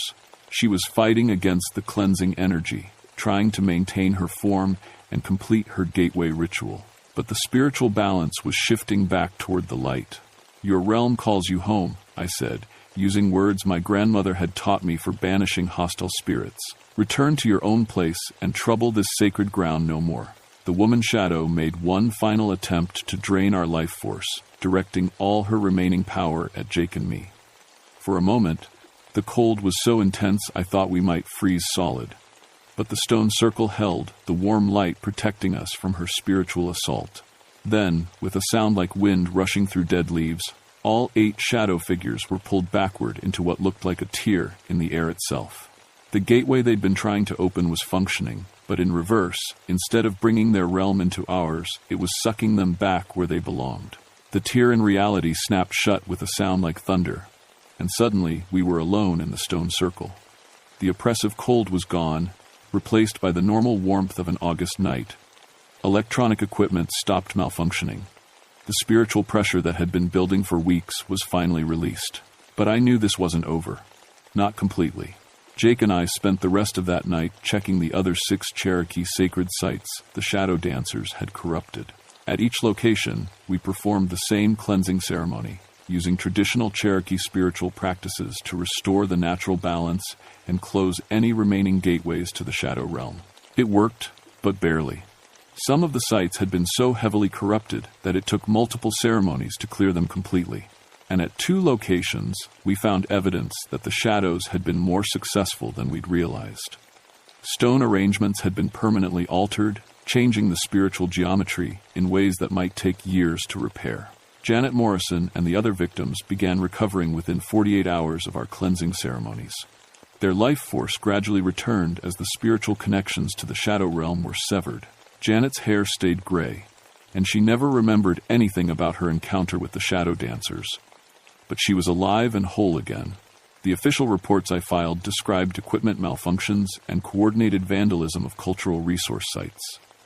There was no way to include shadow dancers and spiritual gateways in federal law enforcement paperwork, but I made sure to document everything in my personal files, and I started reaching out to Cherokee spiritual leaders throughout the Southeast. What I learned from those conversations changed everything I thought I knew about my job. The shadow dancer incident wasn't isolated. Cherokee elders from North Carolina to Oklahoma had been dealing with similar spiritual threats for decades, usually in areas where traditional sacred site protection had been weakened by government restrictions or cultural suppression. My academic training in cultural resource protection had prepared me to defend these sites from human threats, but I'd been completely ignorant of the supernatural ones. Elder Thomas Sequoia helped me understand the bigger picture. Sacred sites aren't just historical artifacts, he explained. They're active spiritual infrastructure, like power plants for the forces that keep balance between worlds. When that infrastructure fails or gets corrupted, things from other realms can break through. Over the following months, I quietly developed new protocols for protecting Cherokee sacred sites in the National Forest. On paper, they looked like enhanced security measures and environmental monitoring. In reality, they were spiritual early warning systems designed to detect supernatural threats before they could establish permanent footholds. I also started training other Cherokee cultural resource specialists in traditional protection methods. We couldn't include it in the official curriculum, but we could pass along the knowledge informally, the way spiritual teachings had always been shared. Within 2 years, we had a network of federal employees throughout the Southeast who understood both academic, cultural resource protection, and traditional spiritual defense. The shadow dancers haven't returned to Devil's Backbone, but they haven't disappeared entirely either. Every few months, we get reports from other regions. Strange shadow activity at Native American sacred sites, electronic equipment malfunctions, people found in catatonic states near ceremonial locations. Most of these incidents can be handled by local spiritual leaders before they escalate, but some require our special combination of federal authority and Cherokee spiritual knowledge. What bothers me most is that we're fighting a defensive battle against a threat that's getting stronger. Climate change and cultural disruption are weakening spiritual protections all over North America. As more traditional knowledge is lost and more sacred sites are damaged by development, the barriers between realms get thinner. But there's hope too. Young Cherokee people like Jake Thunderheart are learning to combine traditional spiritual practices with modern protection methods. Cherokee Nation cultural preservation programs are documenting and revitalizing ceremonial practices that had almost been lost. And slowly, federal agencies are beginning to understand that protecting sacred sites requires more than just keeping vandals away. I still hike up to Devil's Backbone at least once a month, checking the stone circle and maintaining the spiritual protections we established that night. The site feels healthy now, warm and welcoming in the way sacred places should feel. Birds sing there again.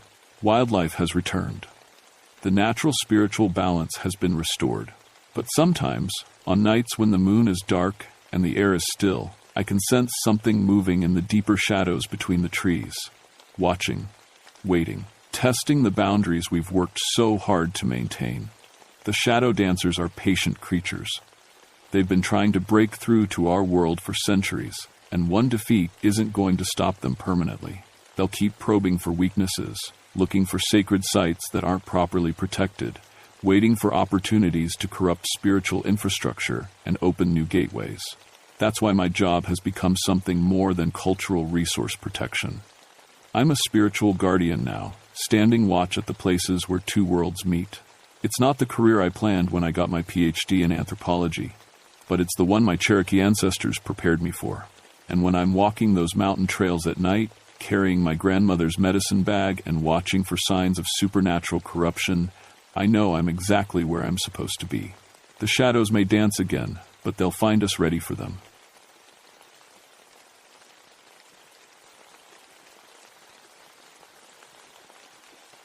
My name is Joshua Flintridge, and I've been surveying these Virginia mountains for 22 years. I know every ridge, every creek, every dangerous mine shaft from here to the Tennessee border. Or at least I thought I did. It was November 15th, 1979, when I got the call about illegal mining up on Copper Mountain. Snow was starting to stick to the higher peaks, and I should have waited until spring. But someone was pulling copper out of protected forest land, and my job was to stop them before they poisoned the whole watershed. I loaded my truck with the usual gear, seismic monitor, soil samples kit, camera, and enough food for 3 days. The old mining roads were already getting sketchy with the early freeze, but my four-wheel drive could handle it. What I couldn't handle was what I found up there. The first sign of trouble wasn't the illegal mining equipment. It was the bones. I'd parked near the main shaft entrance, about 2 miles up from the last decent road. The November air bit at my face as I unpacked my equipment. 20 years ago, this whole mountainside had been scarred with copper mines. Now the forest was taking it back, but slowly. Rusted cables still hung from rotting wooden towers, and dark holes in the mountainside marked where men had dug for metal. I set up my seismic monitor first. Standard procedure when investigating mining activity, any blasting or heavy equipment shows up as ground vibration. But the readings were already strange. Little tremors every few minutes, like something moving deep underground. No pattern to it, no industrial signature. That's when I noticed the bone arrangements. Someone had placed animal skulls around the mine entrance. Deer, raccoon, even what looked like a bear skull. They weren't scattered like you'd expect from natural deaths. They were arranged in a perfect circle, all facing the dark mouth of the shaft. In the center sat a copper pot, green with age, filled with what looked like human teeth. I'd seen plenty of weird stuff over the years. People left all kinds of junk around old mines. But this felt different. The bones were clean, bleached white like they'd been scrubbed. And they were fresh. No moss, no weathering. Like someone had placed them there yesterday. My compass started acting up near the entrance. The needle spun wildly, couldn't find north. I tapped the case, thinking maybe the cold had messed with it somehow. But even when I walked 50 feet away, it kept spinning. Something about this place was affecting magnetic fields. The temperature readings were wrong too. My thermometer showed the ground near the mine entrance running 10 degrees warmer than the surrounding forest. In November, with snow starting to fall, the warm spots formed lines leading into the shaft, like heat was rising from deep underground. I'd investigated maybe 100 illegal mining operations in my career. Usually you find tire tracks, equipment marks, fresh digging, signs of people working. Here, I found evidence of recent copper extraction, but no footprints, no vehicle tracks. Like the metal had pulled itself out of the ground. The illegal mining was real, though. Someone had taken maybe 50 pounds of copper ore from the deeper shafts. High-grade stuff that would bring good money. But they'd used old techniques, hand tools, small charges, the kind of careful work you'd expect from someone who knew these mines from way back. I photographed everything, took soil samples, checked radiation levels. All standard procedure. But I couldn't shake the feeling that something was watching me from those dark tunnel mouths.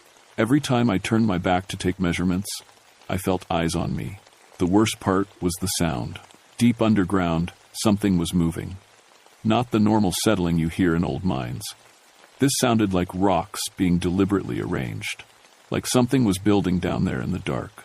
Every few minutes, I'd hear a distant rattle, like a snake's tail. But much larger. Much louder.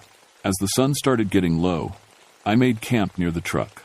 Standard safety protocol. Never go into unknown mines alone, especially near dark.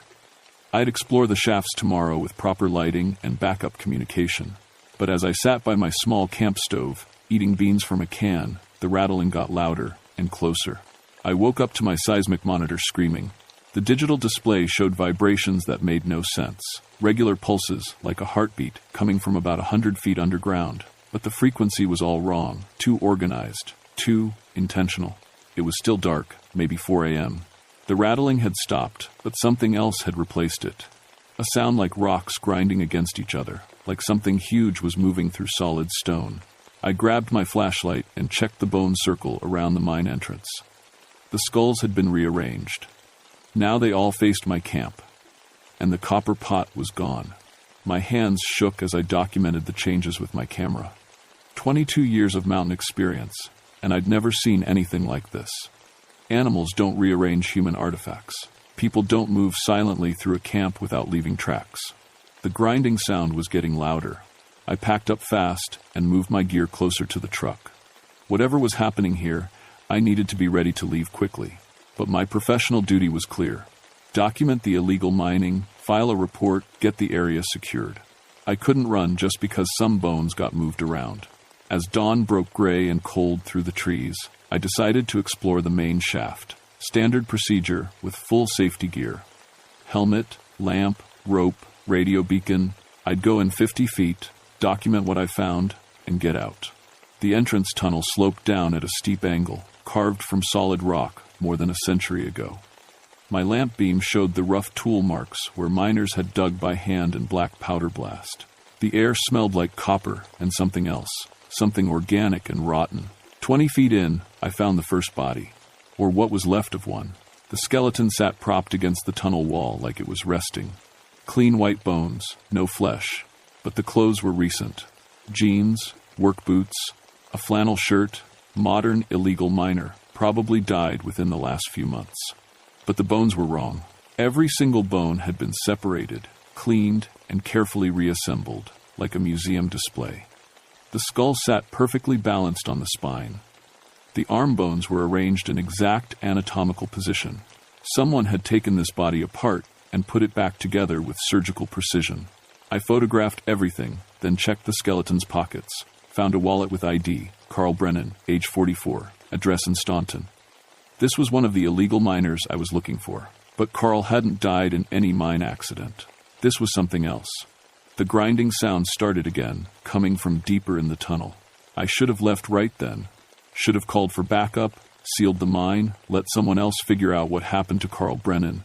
But I needed to document the full extent of the illegal operation. And I needed to know what was making that sound. 50 feet deeper, the tunnel opened into a larger chamber carved from natural cave. My lamp beam couldn't reach the far walls. The sound was louder here, echoing off stone surfaces I couldn't see. That's when I saw the copper serpent. At first I thought it was a natural mineral formation. Copper deposits can create weird shapes when they crystallize. But as my eyes adjusted, I realized what I was looking at. Someone had built a snake out of copper ore. 20 feet long, as thick as a telephone pole, coiled in the center of the chamber. The detail was incredible. Individual scales hammered from pure copper, a head the size of a car tire, eyes made from polished green malachite that seemed to glow in my lamplight. But it wasn't just sitting there like a statue. The copper serpent was moving. Not fast, not obvious. Just a slow ripple along its body, like a real snake breathing. The grinding sound was the copper scales shifting against each other as the thing moved. I stood there for maybe 30 seconds, trying to process what I was seeing, trying to find a rational explanation. Some kind of mechanical device left by the miners, a trick of the light making me think metal was moving. Then the serpent's head turned toward me. The malachite eyes fixed on my position. The massive head rose from the coils, swaying slightly like a cobra preparing to strike. The grinding sound got louder as more coils shifted and moved. I ran. My lamp beam bounced wildly as I sprinted back through the tunnel. Behind me, I heard something large moving through the chamber. Not the slow grinding of metal on stone, but the fast scrape of something heavy pursuing. I made it to the entrance as something exploded out of the mine behind me, not following, just making noise, letting me know it could have caught me if it wanted to. I sat in my truck for an hour, hands shaking, trying to make sense of what I'd seen, trying to convince myself it was some kind of hallucination brought on by bad air in the mine. Carbon monoxide, natural gas, something that made me see things. But the photographs didn't lie. When I developed them later, Carl Brennan's skeleton was exactly as I remembered. Perfectly arranged bones, recent clothes, impossible precision. And in the background of one shot, just visible at the edge of my flash range, something large and metallic reflected the light. Something that definitely hadn't been there when I first entered the mine. I should have driven straight back to the ranger station and filed a report. Should have called the state police about Carl Brennan's body. Should have done a lot of things differently. Instead, I drove to the Monacan Reservation, 30 miles down the mountain.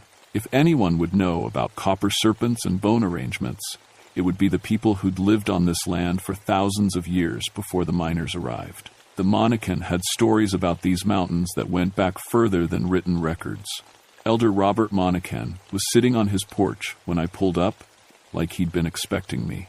He was somewhere around 70, with weathered hands and sharp eyes that seemed to look right through you. "You been up to Copper Mountain," he said before I even got out of my truck. Not a question. "How did you know? You got the smell on you. Copper and old death. Plus, your hands are shaking." He gestured to a chair beside his. "Sit down, Ranger Man. Tell me what you saw up there." I told him everything. The bone arrangements, the seismic readings, Carl Brennan's skeleton, the copper serpent that moved like it was alive.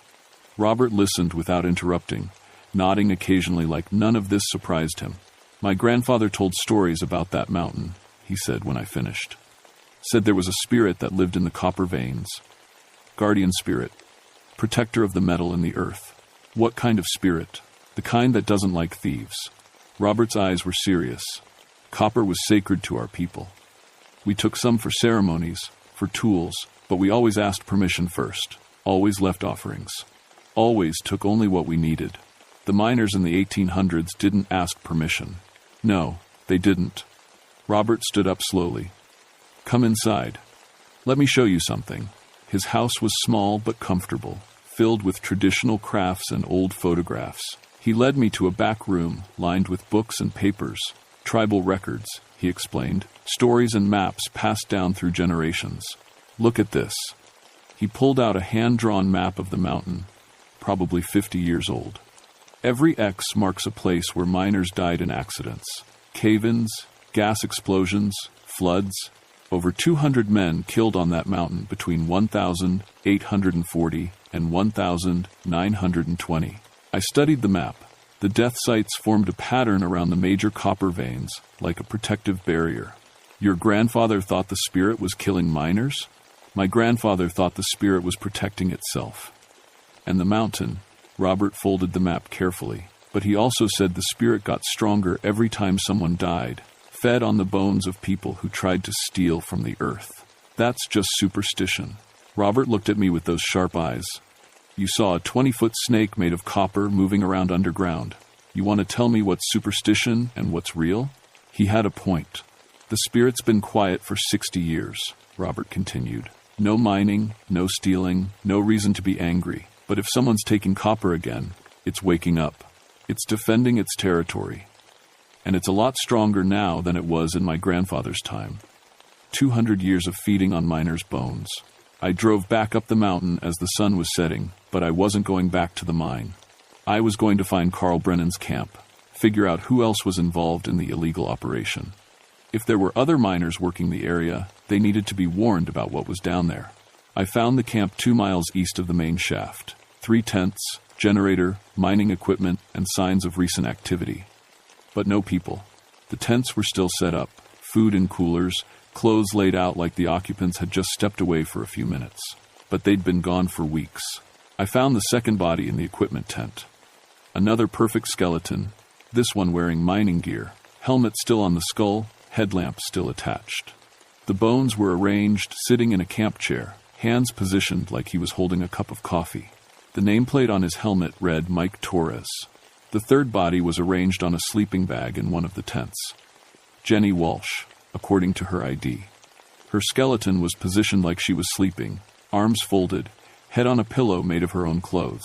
3 miners, all reduced to clean white bones, all arranged with impossible precision, and all killed within the last 2 months, based on the condition of their camps. As I documented the scene, the familiar grinding sound started up from the direction of the main mine, but this time it was accompanied by something new. A rhythmic rattling, like hundreds of small bones clicking together.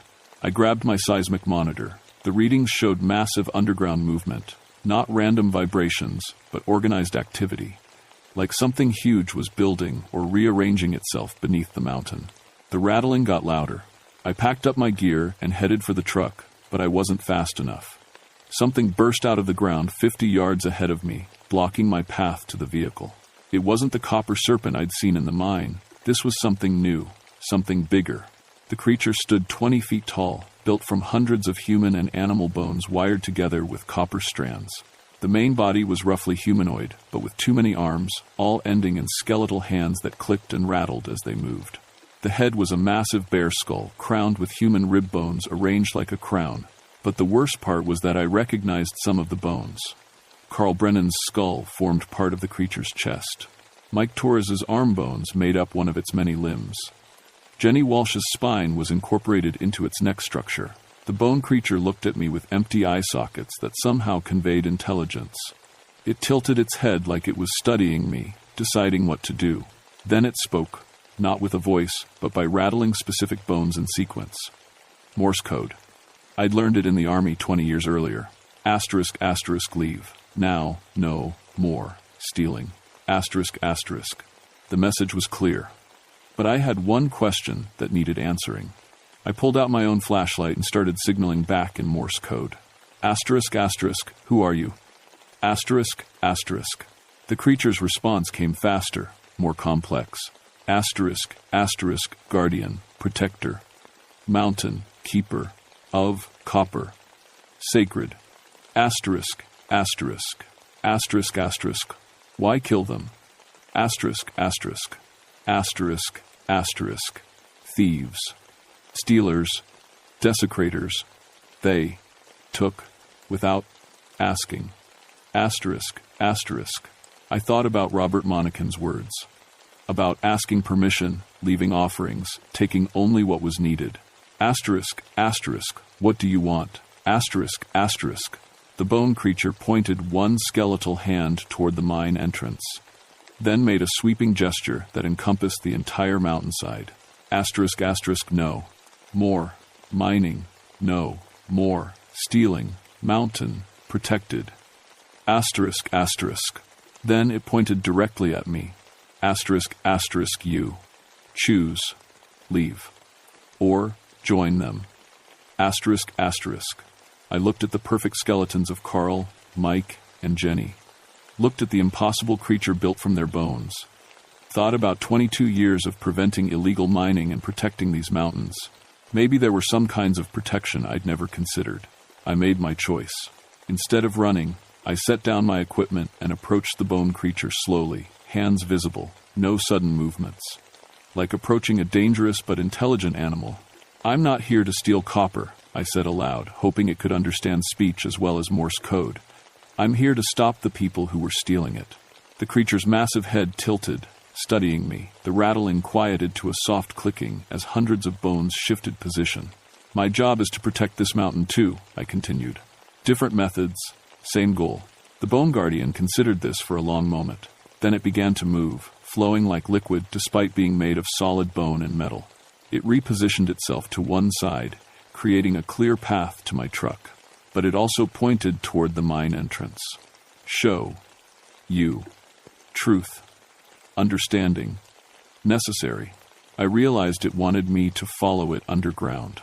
Every instinct screamed against going back into that mine, especially with a 20-foot skeleton monster as my guide. But I needed to understand what I was dealing with if I was going to protect these mountains properly. Lead the way. The bone guardian flowed toward the mine entrance, its many limbs carrying it across rough ground with impossible grace.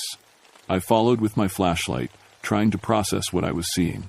The main tunnel had changed since my earlier visit.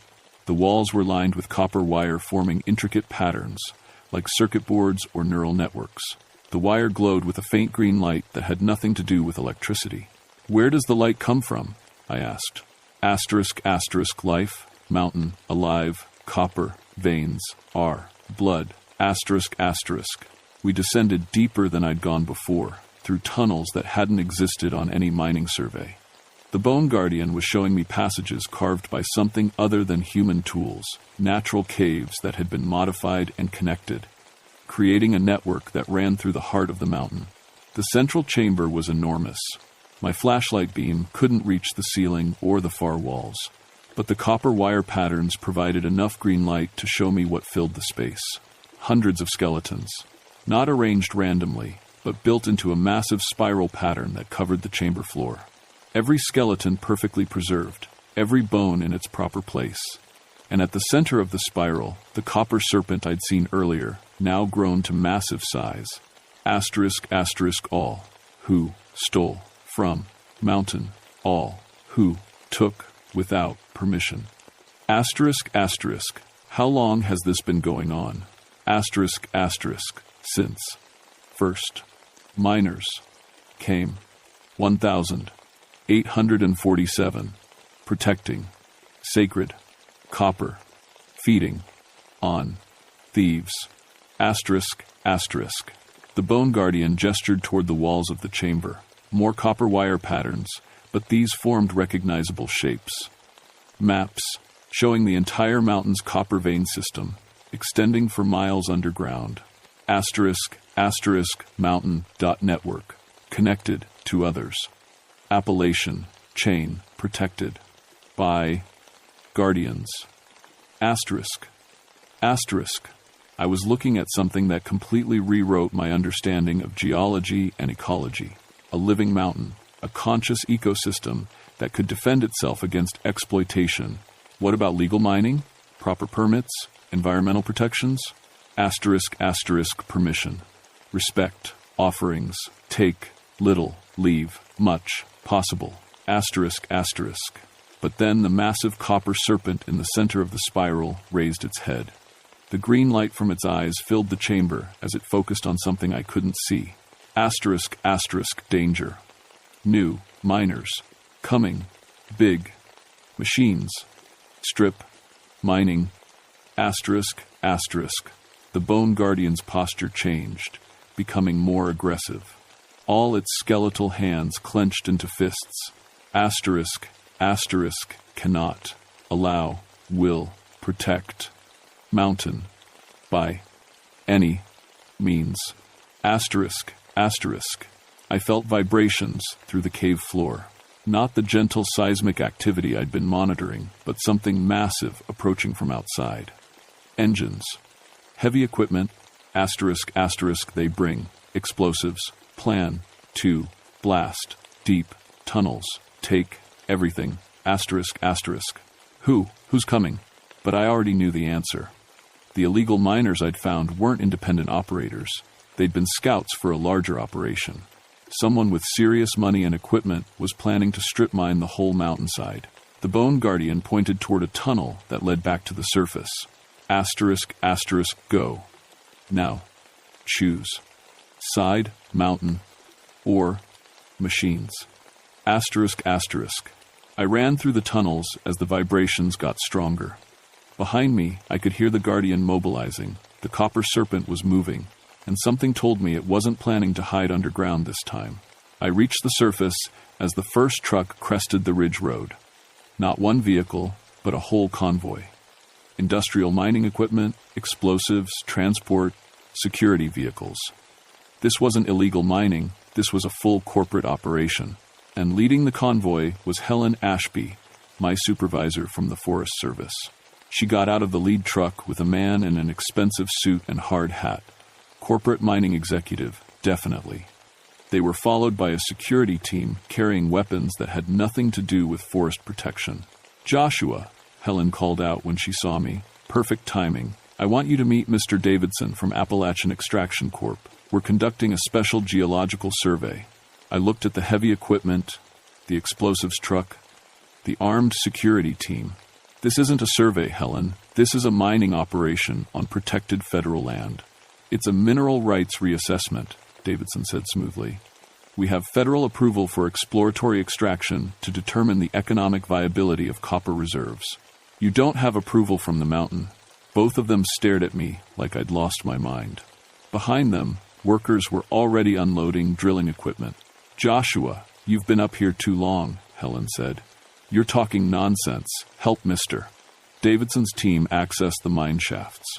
I can't do that. It's not a request. It's an order. The ground started to vibrate. All of us felt it. The mining workers stopped unloading equipment and looked around nervously. Seismic activity, I said. This area is geologically unstable. You need to evacuate immediately. Davidson laughed. Nice try, Ranger, but we've done our own geological surveys. This mountain is solid as bedrock. The vibrations got stronger. and from the mine entrance behind me came the sound of something large moving through rock. Helen and Davidson couldn't see the mine entrance from where they stood, but I could, and I watched as the Bone Guardian emerged from underground, followed by the massive copper serpent. 22 years of protecting these mountains had led to this moment. The choice between human authority and something much older, much more powerful. I made my decision and stepped aside. "You might want to look behind me," Helen screamed first. The Bone Guardian rose to its full 20-foot height, copper wire sparking between its skeletal joints. The massive serpent coiled around it like a living crown, malachite eyes reflecting the afternoon sun.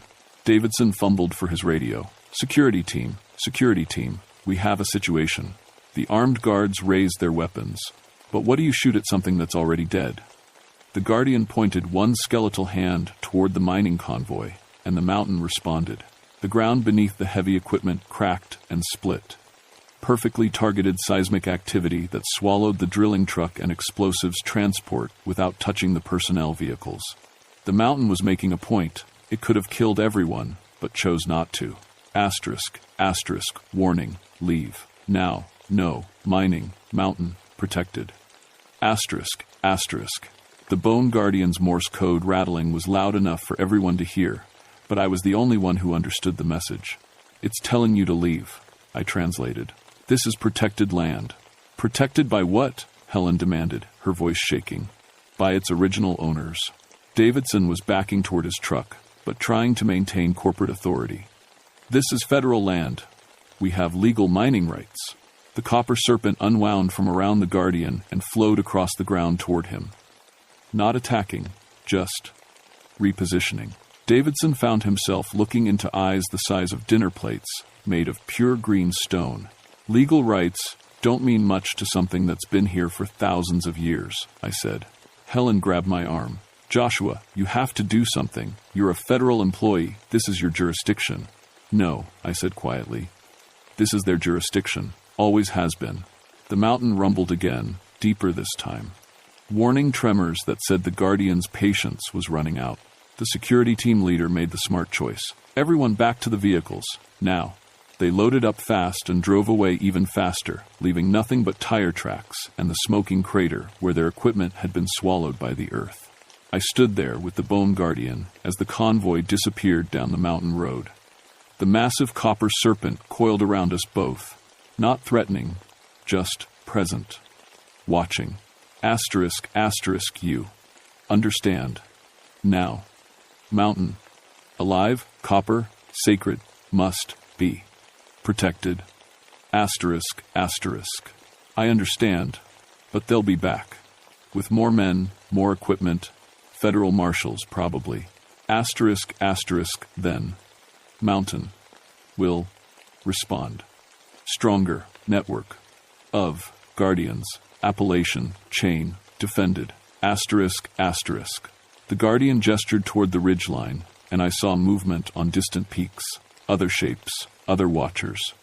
The mountains were connected, and they were all waking up. You. Choose.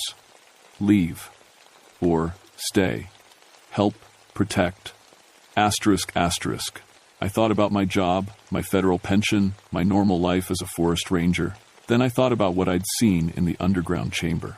The network of copper veins carrying some kind of life force through the mountain chain.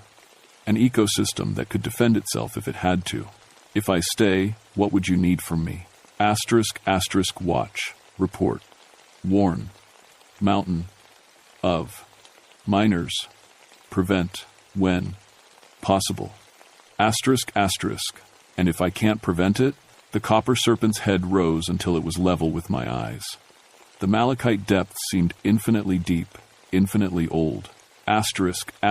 Then. Mountain. Protects. Itself. I spent the next 3 days writing my report. Official version for the Forest Service. Geological instability in the Copper Mountain area requires indefinite closure to all mining activity. Seismic readings indicate high probability of catastrophic landslides if underground excavation proceeds. Unofficial version for myself. I've become the liaison between the U.S. Forest Service and the oldest environmental protection agency on Earth. Helen transferred me to a desk job in Harrisonburg, probably thinking she was punishing me, but it put me in the perfect position to monitor mining permit applications throughout the region. Any company that applies for copper extraction in the Virginia mountains gets flagged, investigated, and usually finds their paperwork mysteriously delayed for years. Some operations still slip through. When they do, I file a report to the appropriate authorities. Not the Forest Service. The Bone Guardians. The mountains are waking up all through Appalachia. Strip mining operations that face impossible equipment failures. Copper veins that mysteriously disappear overnight. Drill sites that experience targeted seismic activity that somehow never threatens nearby towns. The mining companies blame environmental activists. The government blames geological anomalies. I file my reports and keep my mouth shut, because I've seen what happens when you steal from a living mountain, and I've learned that some things are more important than federal authority or corporate profits. The copper serpent visits my office sometimes, late at night, flowing through the ventilation system like liquid metal, emerging from the heating ducts to coil around my desk. Checking in, making sure I'm doing my job. Asterisk, asterisk. Mountain. Remembers. Friendship. Protection. Mutual. Beneficial. Asterisk, asterisk. Any new threats I should know about? Asterisk, asterisk, always. New. Threats. But also new. Allies. Network. Growing. Stronger. Asterisk, asterisk. I keep Carl Brennan's wallet in my desk drawer. Mike Torres's mining helmet on my bookshelf. Jenny Walsh's ID card tucked into my personal files. Reminders that some prices are too high to pay, even for copper. And every morning when I come to work, I can feel the mountain watching, patient, protective, ready to defend itself against the next group of people who think they can take whatever they want from the earth. The Bone Guardians are always listening, and they remember everything.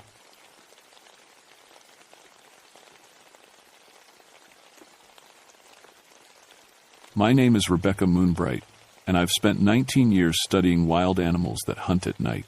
I thought I knew everything about how wolves work together, how they talk to each other, and how they hunt. I was wrong about all of it. October 1988 was when everything I knew about predators got turned upside down. I was up on Brasstown Bald, the highest mountain in Georgia, doing my regular research on nocturnal hunting patterns. The Cherokee folks used to call this area home, and they had stories about supernatural hunters that came out during the harvest moon. I figured those were just old tales to explain away rabid wolf attacks. I should have listened to those stories. The first sign something was different came 3 weeks before the harvest moon. I was checking my electronic tracking collars, the new fancy kind with radio signals that could tell me where my study animals were at all times. 12 deer, 8 rabbits, and 3 foxes, all wearing my little electronic tags. That Tuesday morning, every single signal went dead at the exact same time. Not broken, not malfunctioning, just gone. Equipment failure, I wrote in my notebook. Check batteries and range, but when I hiked out to where the animals should have been, I found something that made my skin crawl. Every single animal had removed their collar somehow, not torn off by branches or chewed off by the animals themselves. Carefully removed, like someone with hands had unbuckled each one and set it aside in a neat pile. Animals don't do that. I radioed down to my research station. Dr. Hartwell? Lisa? You there? Static answered me back. My radio worked fine yesterday. The woods felt wrong that day. Too quiet. Not even bird sounds. In 19 years of field research, I'd never experienced a forest going completely silent like that. Even the insects had stopped buzzing. The only sound was my own breathing and the crunch of leaves under my boots. I set up camp anyway. This was my job, and I'd dealt with strange animal behavior before. Bears sometimes did weird things before big storms. Maybe that was all this was. That night, I heard the howling. I've heard thousands of wolf howls over the years. Each pack has its own voice, its own rhythm. Some howl to mark territory, some to call the pack together, some to communicate over long distances. This howling was different. It had too many voices layered together, like a choir singing in perfect harmony. The sound made my teeth ache and sent shivers down my spine. But wolves don't harmonize like that. They can't. I grabbed my audio recording equipment and started taping. If this was some new pack behavior, I needed to document it. The sounds were coming from at least 6 different directions, maybe more. That meant a huge pack, bigger than anything I'd ever tracked in Georgia. Then the howling stopped, all at once, like someone had flipped a switch. The silence that followed felt heavy, like the air before a thunderstorm. I sat in my tent with my recording equipment, waiting for something to happen. My hands were shaking, though I told myself it was just the cold mountain air. That's when I heard the footsteps. Not paws, footsteps. 2 feet, walking in a steady rhythm around my campsite. Slow and deliberate, like someone taking their time to study me. I grabbed my flashlight and unzipped my tent flap just enough to peek out. The footprints in the soft dirt around my tent were huge. Bigger than any human foot I'd ever seen, but shaped wrong for a bear. They looked almost like wolf paws, but longer and with what might have been thumb marks. In the morning, I told myself I'd been tired and scared. Animal tracks could look like anything if you stared at them long enough with poor lighting. I was a scientist. I dealt in facts, not imagination. But when I packed up my equipment and started hiking back down the mountain, I couldn't shake the feeling that something was watching me leave.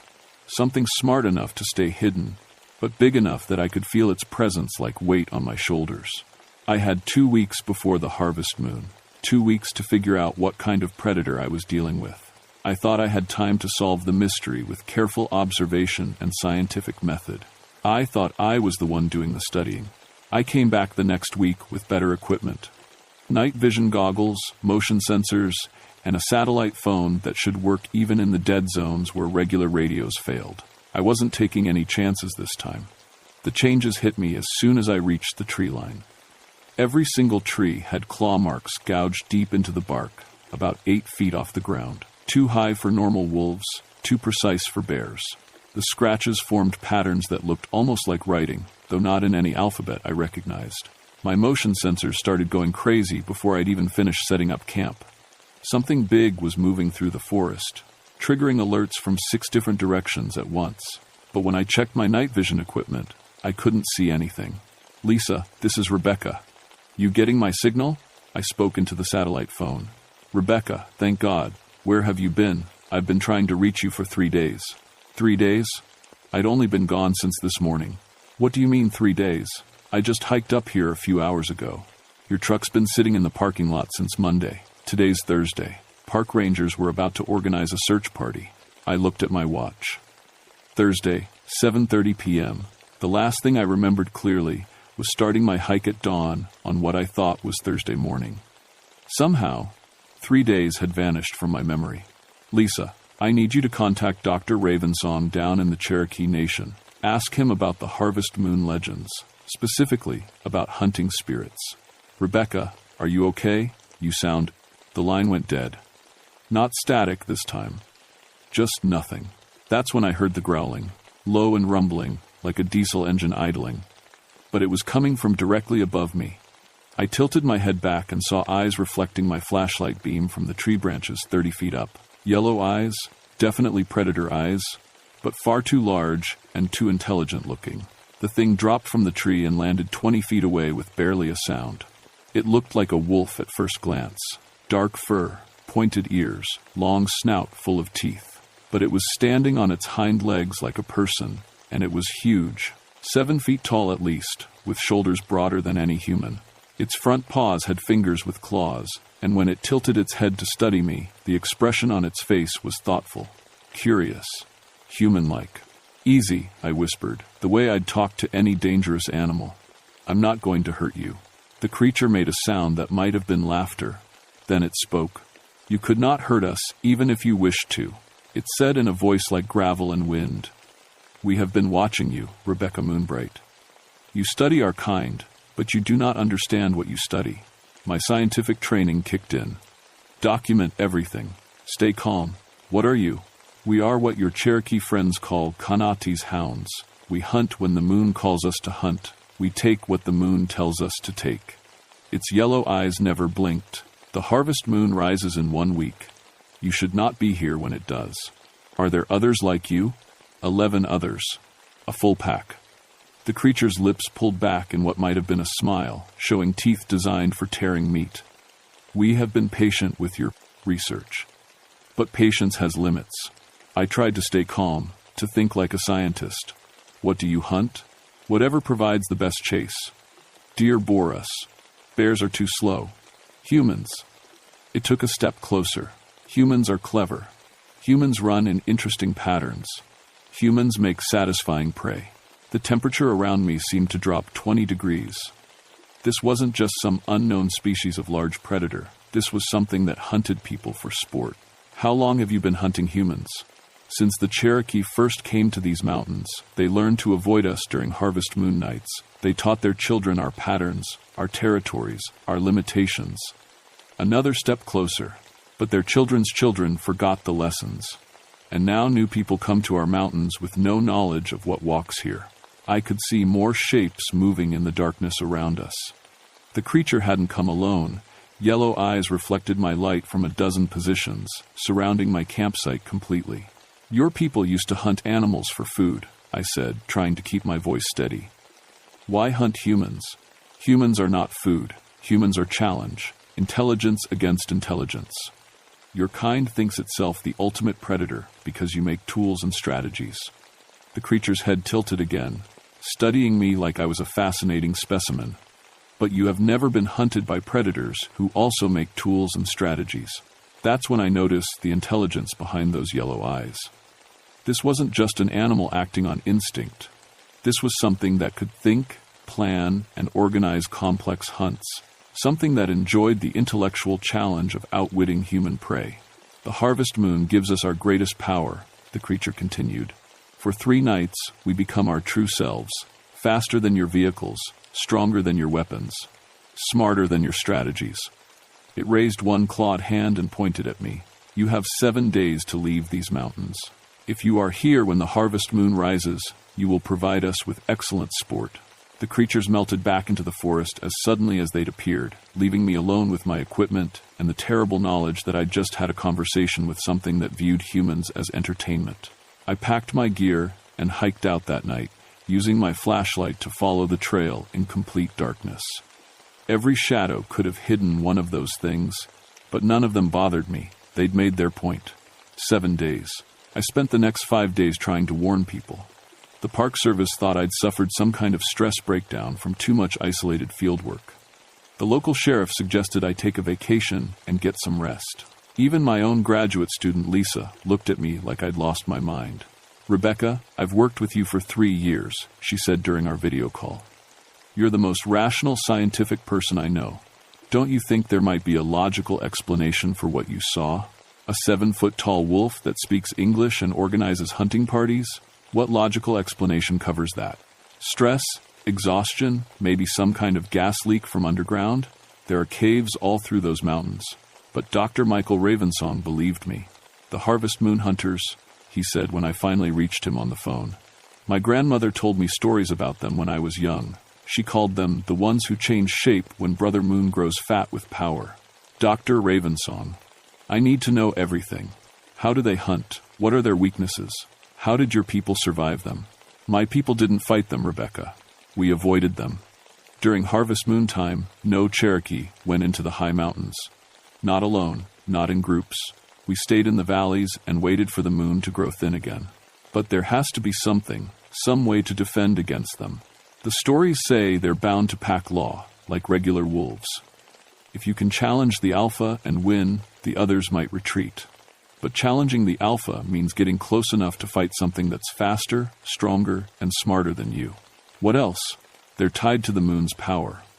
During eclipses or cloudy nights, they're weaker. Still dangerous, but not supernatural. And they have to return to pure wolf form when the sun rises. I thanked him and hung up. 2 days until the harvest moon. I had a choice. Stay away like a sensible person, or go back and try to protect the other hikers and campers who would be up there, unaware of what was hunting them. I chose to go back. Gary McKinnon was already setting up camp when I reached the base of Brasstown Bald that Friday evening. Experienced hunter. Tough as leather. And completely confident that his rifle could handle any predator Georgia had to offer. Moonbright, haven't seen you in months, Heard you had some kind of wildlife encounter up there last week? Gary, you need to leave. Tonight. Don't ask questions, just pack up and get out of these mountains. He laughed. Rebecca, I've been hunting these woods for 20 years. Nothing up here I can't handle. These aren't normal wolves. Gary, all wolves are normal wolves until you put a bullet in them. Then they're dead wolves. I couldn't convince him. Gary was the kind of man who'd rather face down a charging bear than admit he might be wrong about something. I left him at his campsite and hiked higher, hoping to draw the pack's attention away from him. The harvest moon rose at 9:47 p.m., huge and orange through the autumn trees. I felt the change immediately. The air itself seemed to thicken, and every shadow looked deeper and more threatening. My battery-powered equipment started giving false readings, and my compass needles spun wildly. That's when the howling started again. But this time, it wasn't just howling. The sounds formed patterns, rhythms, almost like music. If music could be made of hunger and intelligence and the promise of violence, the harmony was perfect, 12 voices blending together in ways that hurt to hear. 3 hours later, Gary's screaming started. I ran toward his campsite, crashing through the underbrush with my flashlight beam dancing wildly ahead of me. But the screaming stopped before I could reach him, cut off like someone had flipped a switch. I found his camp destroyed, tent shredded, supplies scattered, rifle bent in half like someone had tied it in a knot. Gary was gone, but there was no blood, no body. Just massive paw prints in the dirt that shifted and changed as I watched them. The prints started as wolf paws, but as they moved away from the campsite, they gradually became more human-like, longer, with thumb marks. By the time the trail disappeared into the rocks, they looked almost like bare human feet, but with claws. Gary! I shouted into the darkness. My voice echoed back from somewhere high above, but it sounded wrong, like something else was using my voice to call back to me. The echo had an edge of laughter in it. I followed the trail as far as I could, but it vanished on the rocky slopes. My flashlight began to flicker, though I'd put in fresh batteries that morning. The temperature was dropping fast, and my breath came out in white puffs. That's when I saw them. 12 shapes moving through the trees around me, staying just at the edge of my light. Sometimes they looked like enormous wolves. Sometimes they walked upright like bears. Sometimes they moved with the fluid grace of humans who were very good at hunting. Rebecca Moonbright called a familiar gravelly voice. You came back. The Alpha stepped into my flashlight beam. It looked more human than it had the week before, standing fully upright with arms instead of front legs. But the wolf characteristics were still there. The pointed ears, the predator teeth, the yellow eyes that reflected light. Where's Gary? Safe. For now, we decided to keep your friend alive so you could hear him. The creature tilted its head and made a sound like a wolf whistle. Gary's voice came from somewhere in the darkness above us. Rebecca, run. They're not animals. They're something else. Your friend provided excellent sport, the Alpha said conversationally. Clever, experienced, well-armed. It took all of us working together to corner him without killing him. We saved him for you to see. Let him go. We will. When the sun rises, we release all prey that survives until dawn. Old rules, sacred rules. But you. The creature smiled, showing far too many teeth. You are different prey. You study us. You try to understand us. That makes you dangerous. The pack was closing in around me, moving in perfect coordination without any visible signals between them. I counted 11 others, just like the Alpha had said. Some looked more wolf-like, some more human, but all of them had that same intelligent gleam in their eyes. You have one choice, Rebecca Moonbright. Run. Give us the chase we came here for. If you can survive until sunrise, we will let you live. If not. The Alpha's grin widened. Well, you understand pack law. I ran. Running through a dark forest is terrifying under normal circumstances. Running through a dark forest while being chased by 12 supernatural predators who can move faster than cars and think like humans is beyond terrifying. It's like being trapped in a nightmare where the monsters are smarter than you are. I had advantages they probably didn't expect.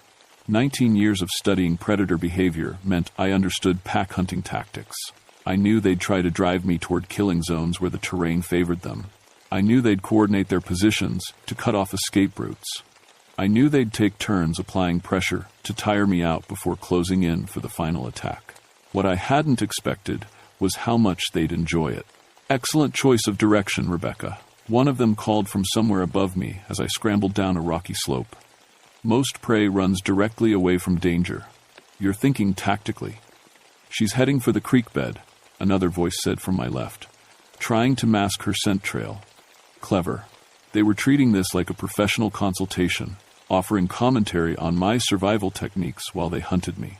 It was the most terrifying and insulting experience of my life. I splashed through the shallow creek, hoping the running water would interfere with their tracking, but I could hear them pacing me on both sides, matching my speed effortlessly. They weren't even breathing hard. The Cherokee taught their children to climb during harvest moon hunts. The alpha's voice drifted down from somewhere above. High places where pack coordination becomes more difficult. Are you familiar with Cherokee survival tactics, Rebecca? I was heading for the cliffs on the eastern face of the mountain. Steep rock faces that would force them to approach one at a time instead of as a coordinated group. But that meant climbing in the dark while exhausted, which was almost certainly a death sentence anyway. Your heart rate is elevated, observed one of the pack members, who was keeping pace just outside my flashlight beam. Stress hormones affecting your decision-making ability. You're beginning to panic. Shut up, I gasped, pulling myself over a fallen log. Emotional response confirms our analysis. Panic phase beginning. I wanted to scream at them, but I needed my breath for running. The cliffs were only half a mile ahead. If I could reach them before my body gave out, I might have a chance. That's when my flashlight died. Complete darkness in the forest is different from any darkness you'll experience in civilization. No street lights, no house lights, no car headlights, just absolute black that makes you feel like you've gone blind. I stumbled to a halt, fumbling for my backup light. Technological dependence. One of them noted with what sounded like amusement. Humans rely on artificial illumination because they never developed proper night vision. Unlike us, added another voice, Harvest Moon provides all the light we need. I got my backup flashlight working and immediately realized they'd herded me into exactly the position they wanted. I was standing at the bottom of a natural depression, surrounded by steep slopes on 3 sides. The perfect killing ground. 12 pairs of yellow eyes reflected my light from the slopes around me. They'd stopped moving, stopped chasing. Now they were just waiting. End of the chase. Rebecca Moonbright, the alpha said. It was standing directly in front of me, close enough that I could see the intelligence in its expression. You provided excellent sport, better than we'd hoped. What about Gary? Safe, as promised. Your friend will wake up with an interesting story that no one will believe. The alpha took a step closer. But you've seen too much, learned too much. Knowledge of our existence cannot spread. The Cherokee knew about you for centuries. They coexisted with you. The Cherokee understood boundaries. They knew which places to avoid and when to avoid them. The alpha's head tilted. Your people have no such wisdom. They build cities wherever they please, hike whenever they please, camp wherever they please. Eventually, someone will believe your story. Scientists will come. Government hunters. Media attention. I could see its point, which was almost worse than the terror. They weren't killing me out of malice or hunger. They were killing me to protect themselves from human expansion and curiosity. There has to be another way. Perhaps. The alpha considered this. Pack law says you can challenge for leadership. If you defeat me, the others will follow your commands. Standard wolf hierarchy. I'm not a wolf. No, but you are an apex predator of your own species. A researcher, a strategist, someone who understands our methods. The creature's lips pulled back in that disturbing smile. The challenge would not be combat. It would be intelligence. Outwit me, and the pack acknowledges your alpha status. I looked around at the 11 other pack members watching us. They seemed genuinely curious about what I'd decide. This wasn't just a game to them. It was their actual social structure. What kind of challenge? Escape this killing ground before the moon sets. But you may not leave the depression, and you may not use any human technology. The alpha gestured at my backpack and equipment. Only intelligence, only strategy, only your understanding of pack behavior. And if I win, you become our alpha. We follow your leadership, accept your territory boundaries, hunt only what you permit us to hunt. And if I lose, clean death. Quick and respectful. I looked up at the harvest moon, huge and orange above the trees. Maybe 4 hours until it set. 4 hours to figure out how to dominate a supernatural predator using nothing but psychology and predator behavior knowledge. I accept. The Alpha's smile widened. Excellent. Your challenge begins now. The pack melted back into the shadows, leaving me alone at the bottom of the depression. But I could feel them watching, waiting to see if I was clever enough to earn their respect or if I'd just signed my own death warrant. I had 4 hours to prove that a human could outthink a shapeshifter. The key insight came to me about an hour into the challenge, when I noticed how the pack members positioned themselves around the depression. They weren't randomly distributed. They were maintaining specific territorial boundaries in relation to each other. Even while they watched me, pack hierarchy isn't just about who's strongest. It's about who understands the complex social relationships between all pack members. And if I was going to challenge for alpha status, I needed to demonstrate that understanding. I couldn't leave the depression, but I could manipulate the pack's behavior within it. Beta female, I called up to one of the smaller pack members on the eastern slope. You're maintaining distance from the gamma male on your right. Mating season tension? The creature's ears pricked forward, surprised that I'd identified her rank and gender correctly. Delta male, I addressed another pack member. You're favoring your left rear leg. Old injury or recent damage from hunting Gary. That one shifted position slightly, confirming my guess. I spent the next 3 hours demonstrating my understanding of their pack dynamics. I identified each member's rank, their relationships to each other, their individual hunting specialties, and their positions in the pack's social structure.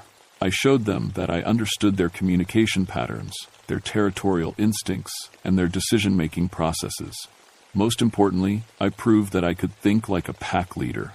You've been hunting humans for sport because you're bored, I said to the alpha as the moon began to sink toward the horizon. Deer and bears don't challenge your intelligence anymore. But hunting humans brings risks you haven't considered. The alpha descended into the depression, moving with fluid grace. Explain. Human pack behavior is different from wolf pack behavior. When humans go missing, other humans come looking for them. In large numbers, with superior technology and coordination abilities that rival your own. I met its yellow eyes directly, the way an alpha would. You think you're hunting individuals, but you're actually attacking a species with a pack size of 7 billion. Continue. I can teach you to hunt intelligently. Identify targets who won't be missed, locations where disappearances won't trigger large-scale search responses, timing that coincides with natural disasters or other events that provide cover. I took a step toward the alpha. Better hunting, better sport, less risk. The alpha studied me for a long moment. Around us, the other pack members had gone completely still. You would help us hunt your own kind more efficiently? I would help you survive in a world where humans are expanding into every habitat on Earth. You can adapt to coexist with us, or you can eventually be discovered and destroyed by us. Those are your only long-term options. The harvest moon touched the horizon. In a few minutes, it would set and the challenge period would end. Your proposal demonstrates pack leadership thinking, the alpha said slowly. Long-term strategy over short-term satisfaction. Protection of pack interests above personal preferences. A good alpha considers the welfare of the entire pack. Yes. The alpha's form began to shift as the moon's power waned. It was becoming more wolf-like, less human. You have earned alpha status, Rebecca Moonbright. We acknowledge your leadership. The other pack members howled in harmony, a sound that no longer seemed threatening. It sounded like acceptance. The moon set, and suddenly I was standing in a forest clearing, surrounded by 12 normal-looking wolves. Large wolves, but not supernaturally so. They watched me with intelligent eyes, waiting for orders. Return to your territory, I said, feeling strange about giving commands to a pack of supernatural predators. Hunt only natural prey until the next harvest moon. When that time comes, I'll meet you here, and we'll discuss proper hunting protocols. The wolves melted away into the pre-dawn darkness, leaving me alone with the understanding that my life had just become very complicated. I found Gary tied up but unharmed about a quarter-mile away, with no memory of anything after his first night's sleep. His equipment was destroyed, but he was convinced a bear had wrecked his campsite while he was out hiking. I never told him what really happened. These days, I spend my time developing early warning systems for harvest moon periods and quietly discouraging hikers from visiting certain areas during specific lunar phases. I've become an unofficial guardian, protecting both humans and shapeshifters from each other. The Cherokee were right about coexistence being possible. You just have to be smarter than what you're coexisting with. And every month, when the harvest moon rises over Brasstown Bald, I remember that I'm now the alpha of the most dangerous pack in Georgia. Sometimes I wonder if that makes me the predator or the protector. Maybe there's no difference.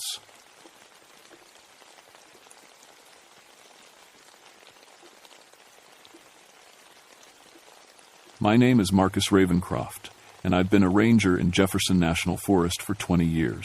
Before that, I spent 3 years in Vietnam tracking Viet Cong through jungle so thick you couldn't see your own feet. I thought I knew what fear was. I thought I understood predators. I was wrong. It was December 1981, and the worst winter Virginia had seen in decades. Snow piled 8 feet deep in some places, and the temperature hadn't climbed above zero in 2 weeks. I was stationed up in the Mount Rogers high country, where the spruce trees grow so thick they block out the sun even at midday. Nearest town was Troutdale, 18 miles down a mountain road that stayed closed half the winter. Most rangers hate the isolation. Not me. After Vietnam, I needed the quiet. The mountains didn't judge you for waking up, screaming, or for jumping when a branch snapped behind you. Up here, being paranoid kept you alive. That Tuesday morning, Sheriff Dale Morningstar called on the radio. His voice crackled through the static, sounding tired. "Marcus, you there?" "Go ahead, Dale." "Got another one. Farmer up on Cabin Creek Road lost 6 sheep last night. Says it wasn't no normal killing." I grabbed my notepad. This was the 4th livestock attack in 2 weeks. Same as the others? Worse. Elias Godbay's been farming these mountains for 40 years. Never seen him shook like this. I knew Elias, tough old mountain man who'd fought in Korea. If something spooked him, it was worth checking out. "I'll head up there now," I said. "Marcus, pack extra gear. Storm's coming in tonight. You might get stuck up there." The drive took an hour through snow-packed roads. Elias's farm sat in a hollow surrounded by dark spruce forest. When I pulled up, he was standing by his barn, smoking a cigarette with shaking hands. "Ranger Ravencroft," he nodded. "Appreciate you coming. Show me what happened, Elias." He led me to his back pasture. What I saw made my stomach turn. 6 sheep lay scattered across the snow, but they hadn't been eaten. Their throats were torn open with surgical precision. Blood drained so completely the snow around them was bright red. The meat was untouched. "What kind of predator kills like this?" Elias asked. I knelt by the nearest carcass. The bite marks were wrong. Too big for a coyote, wrong shape for a bear. "You hear anything last night?" "That's the thing," Elias said. "Didn't hear nothing. No barking from my dogs, no bleating from the sheep, just silence. But this morning," he pointed toward the tree line. I followed his finger and saw them, tracks in the snow, leading from the forest to the sheep and back again. But these weren't normal animal tracks. They were huge, bigger than any wolf print I'd ever seen, and they walked upright. "Dog's been acting strange all week," Elias continued. "Won't go near the woods after dark. Yesterday, my old Blue wouldn't even come out of the barn." I measured the tracks with my ruler. 14 inches long, shaped like a wolf's paw, but with a heel print like a human foot. The stride was 8 feet between prints. Whatever made these tracks stood at least 7 feet tall and walked on 2 legs. "You ever heard of the Dueyo, Marcus?" Elias asked quietly. I looked up at him. "Come again?" "Old German story my grandfather used to tell.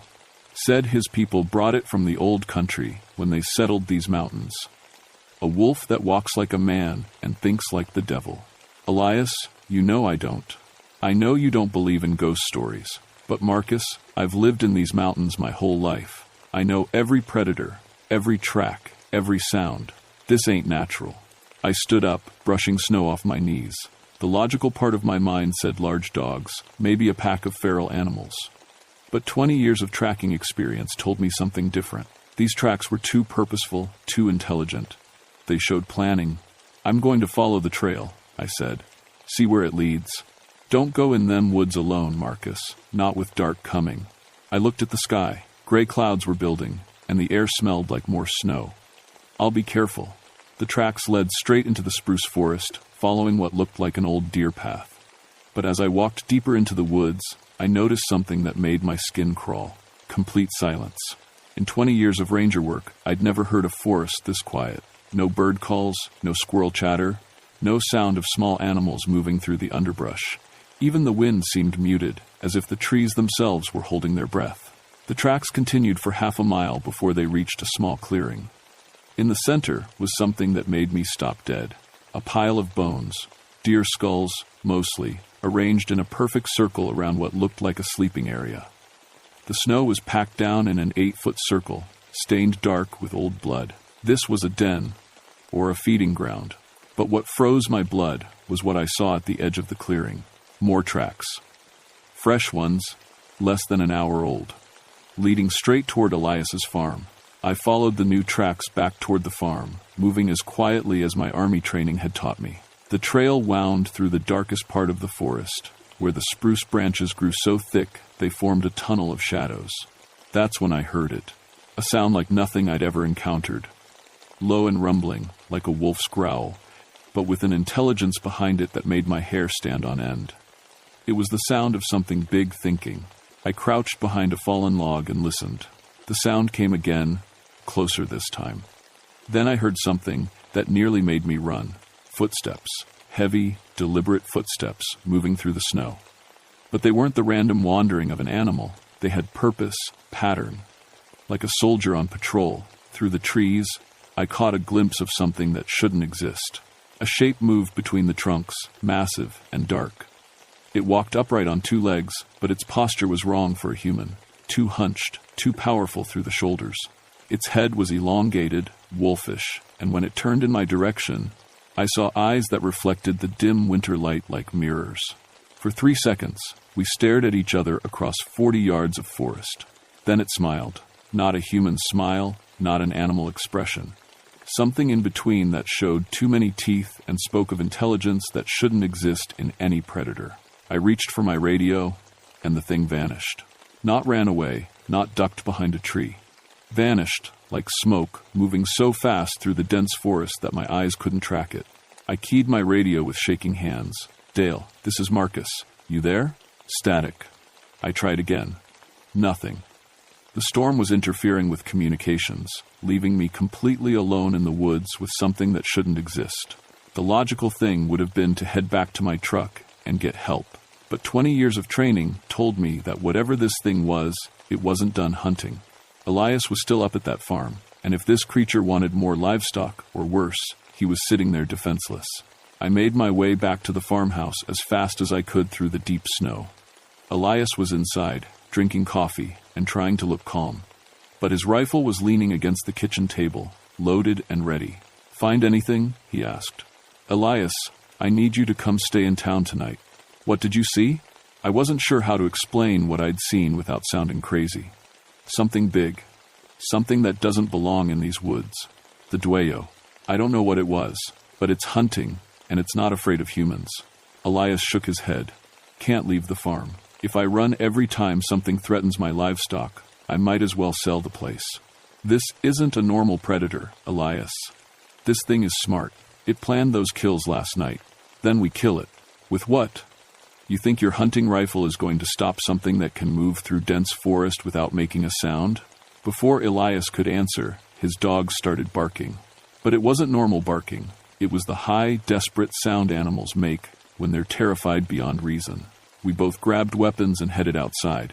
The dogs were in their pen beside the barn, pressed against the far corner and howling at something in the tree line. Following their gaze, I saw it again. The creature stood at the edge of the forest, maybe 60 yards away. In the gray afternoon light, I could see it clearly for the first time. 8 feet tall, covered in dark fur, with the general shape of a wolf that had learned to walk upright. Its arms were too long, ending in hands that showed both claws and thumbs. The head was massive, with an elongated snout full of teeth and eyes that held too much intelligence. "Jesus Christ," Elias whispered. The thing tilted its head, studying us like a scientist examining insects. Then it raised one clawed hand and pointed directly at me. Not at Elias. At me. "It knows you," Elias said. The creature turned and melted back into the forest, moving with impossible grace through terrain that would challenge an experienced hiker. "That's it," I said. "We're leaving. Now." "Marcus, It's not hunting random livestock, Elias. It's hunting me, and it just told me so. We loaded what we could into my truck and headed for town as the first snowflakes of the new storm began to fall. But as we drove down the mountain road, I couldn't shake the feeling that we were being followed. Every shadow between the trees looked like it might hide something huge and predatory. Every sound the wind made through the branches sounded like footsteps.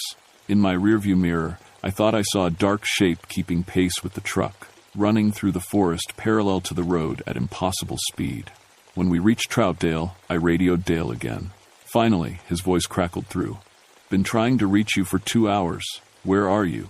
In town with Elias. Dale, we have a problem up on Mount Rogers. Something big, something dangerous. What kind of something? I looked at Elias, who nodded grimly. Something that kills for sport and thinks like a human. Marcus, you're breaking up. Say again? The radio dissolved into static. The storm was getting worse, cutting off all communication with the outside world. We were trapped in Troutdale with whatever was hunting in the mountains above us, and somehow I knew it wouldn't stay in the mountains long. We spent the night at Dale's house, taking turns on watch. Around midnight, during my shift, I heard something that made my blood freeze. Footsteps in the snow outside. Not human footsteps, too heavy, too deliberate. They circled the house once, slowly, like someone taking measurements. I woke Dale without making a sound, pointed toward the window. He grabbed his service weapon and crept to the front door while I covered the back.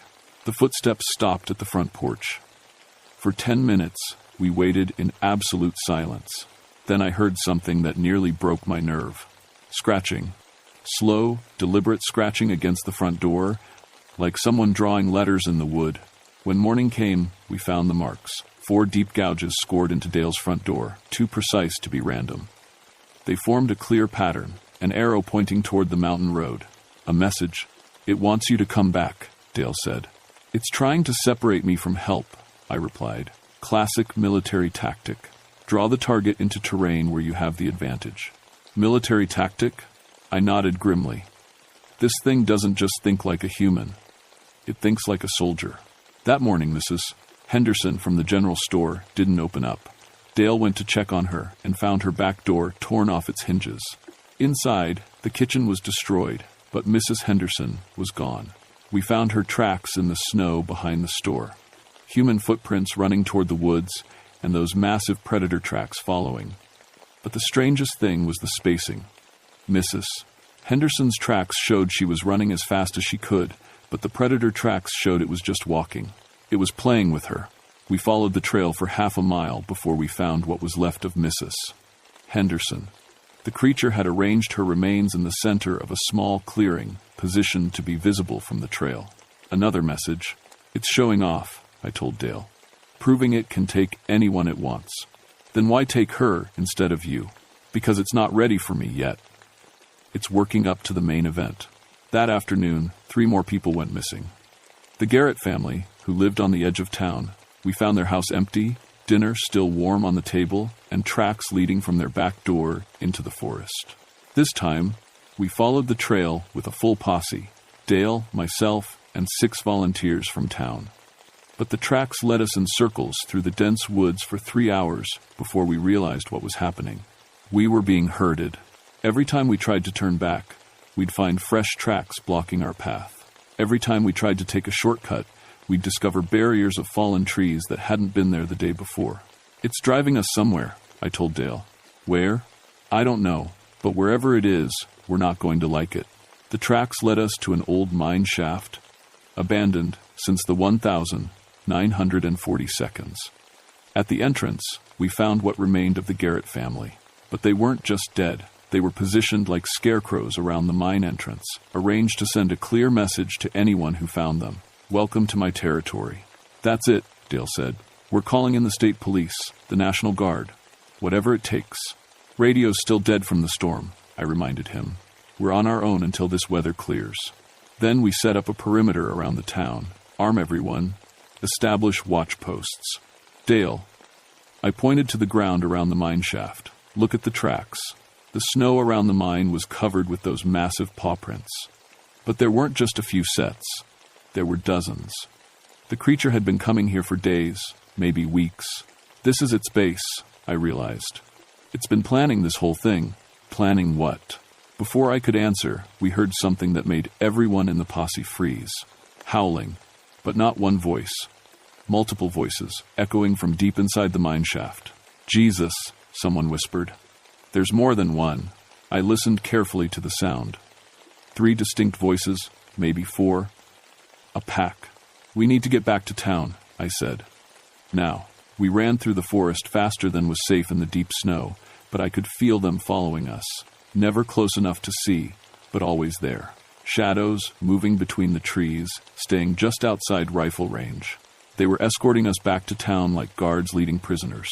When we reached Troutdale, I gathered everyone in the church, the only building with stone walls thick enough to stop something big and determined. How many people are we missing? I asked Dale. 7, counting Mrs. Henderson and the Garretts. How many people total in Troutdale? 1, 34, including us. I did the math. It's taken 1 out of every 5 people in town. But not randomly. It took the ones who lived alone or on the edges. It's thinning the herd. For what? For the final hunt. As if on cue, the howling started again. But this time, it wasn't coming from the mountain. It was coming from the streets of Troutdale. The howling came from 3 directions: north, south, and east of the church. They had us surrounded. Why isn't anyone watching the west side? Dale whispered. I knew why. Because that's where they want us to run. Through the church windows, we could see shapes moving through the snow-covered streets. Huge, dark forms that walked upright but moved with predatory grace. In the dim evening light, their eyes reflected like mirrors. How many? Someone asked. At least 4, I said. Maybe more. The howling stopped. In the sudden silence, we could hear them moving closer to the church. Heavy footsteps crunching through snow, circling the building like wolves around a campfire. Then one of them spoke. Not howled, spoke, in a voice like gravel grinding against stone, but with clear English words. Marcus Ravencroft. Everyone in the church turned to stare at me. Come out, Marcus Ravencroft, we have business. It knows your name, Dale whispered. Soldiers always know their primary target, I replied. Marcus Ravencroft, you have 30 seconds. Don't even think about it, Dale said. But I was already moving toward the door. If I don't go out there, they'll come in here. And then everyone dies. Marcus. Dale, these things are hunters. Smart hunters. They've been planning this for weeks. The only reason any of us are still alive is because they want me specifically. I checked my rifle and pistol, knowing neither would be much use against creatures that could move faster than anything had a right to. 15 seconds, Marcus Ravencroft. If I don't make it, I told Dale, get everyone to the mine shaft.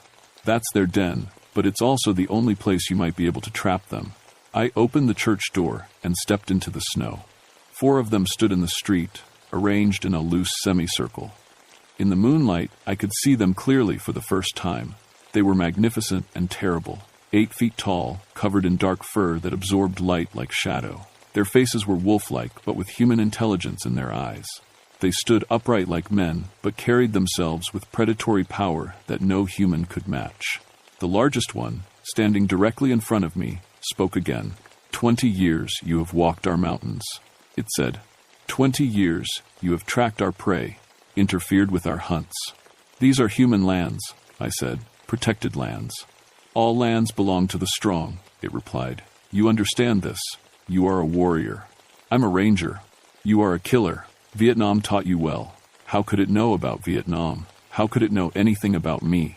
We have watched you, Marcus Ravencroft. Studied your methods. You track like we track. You hunt like we hunt. You think like we think.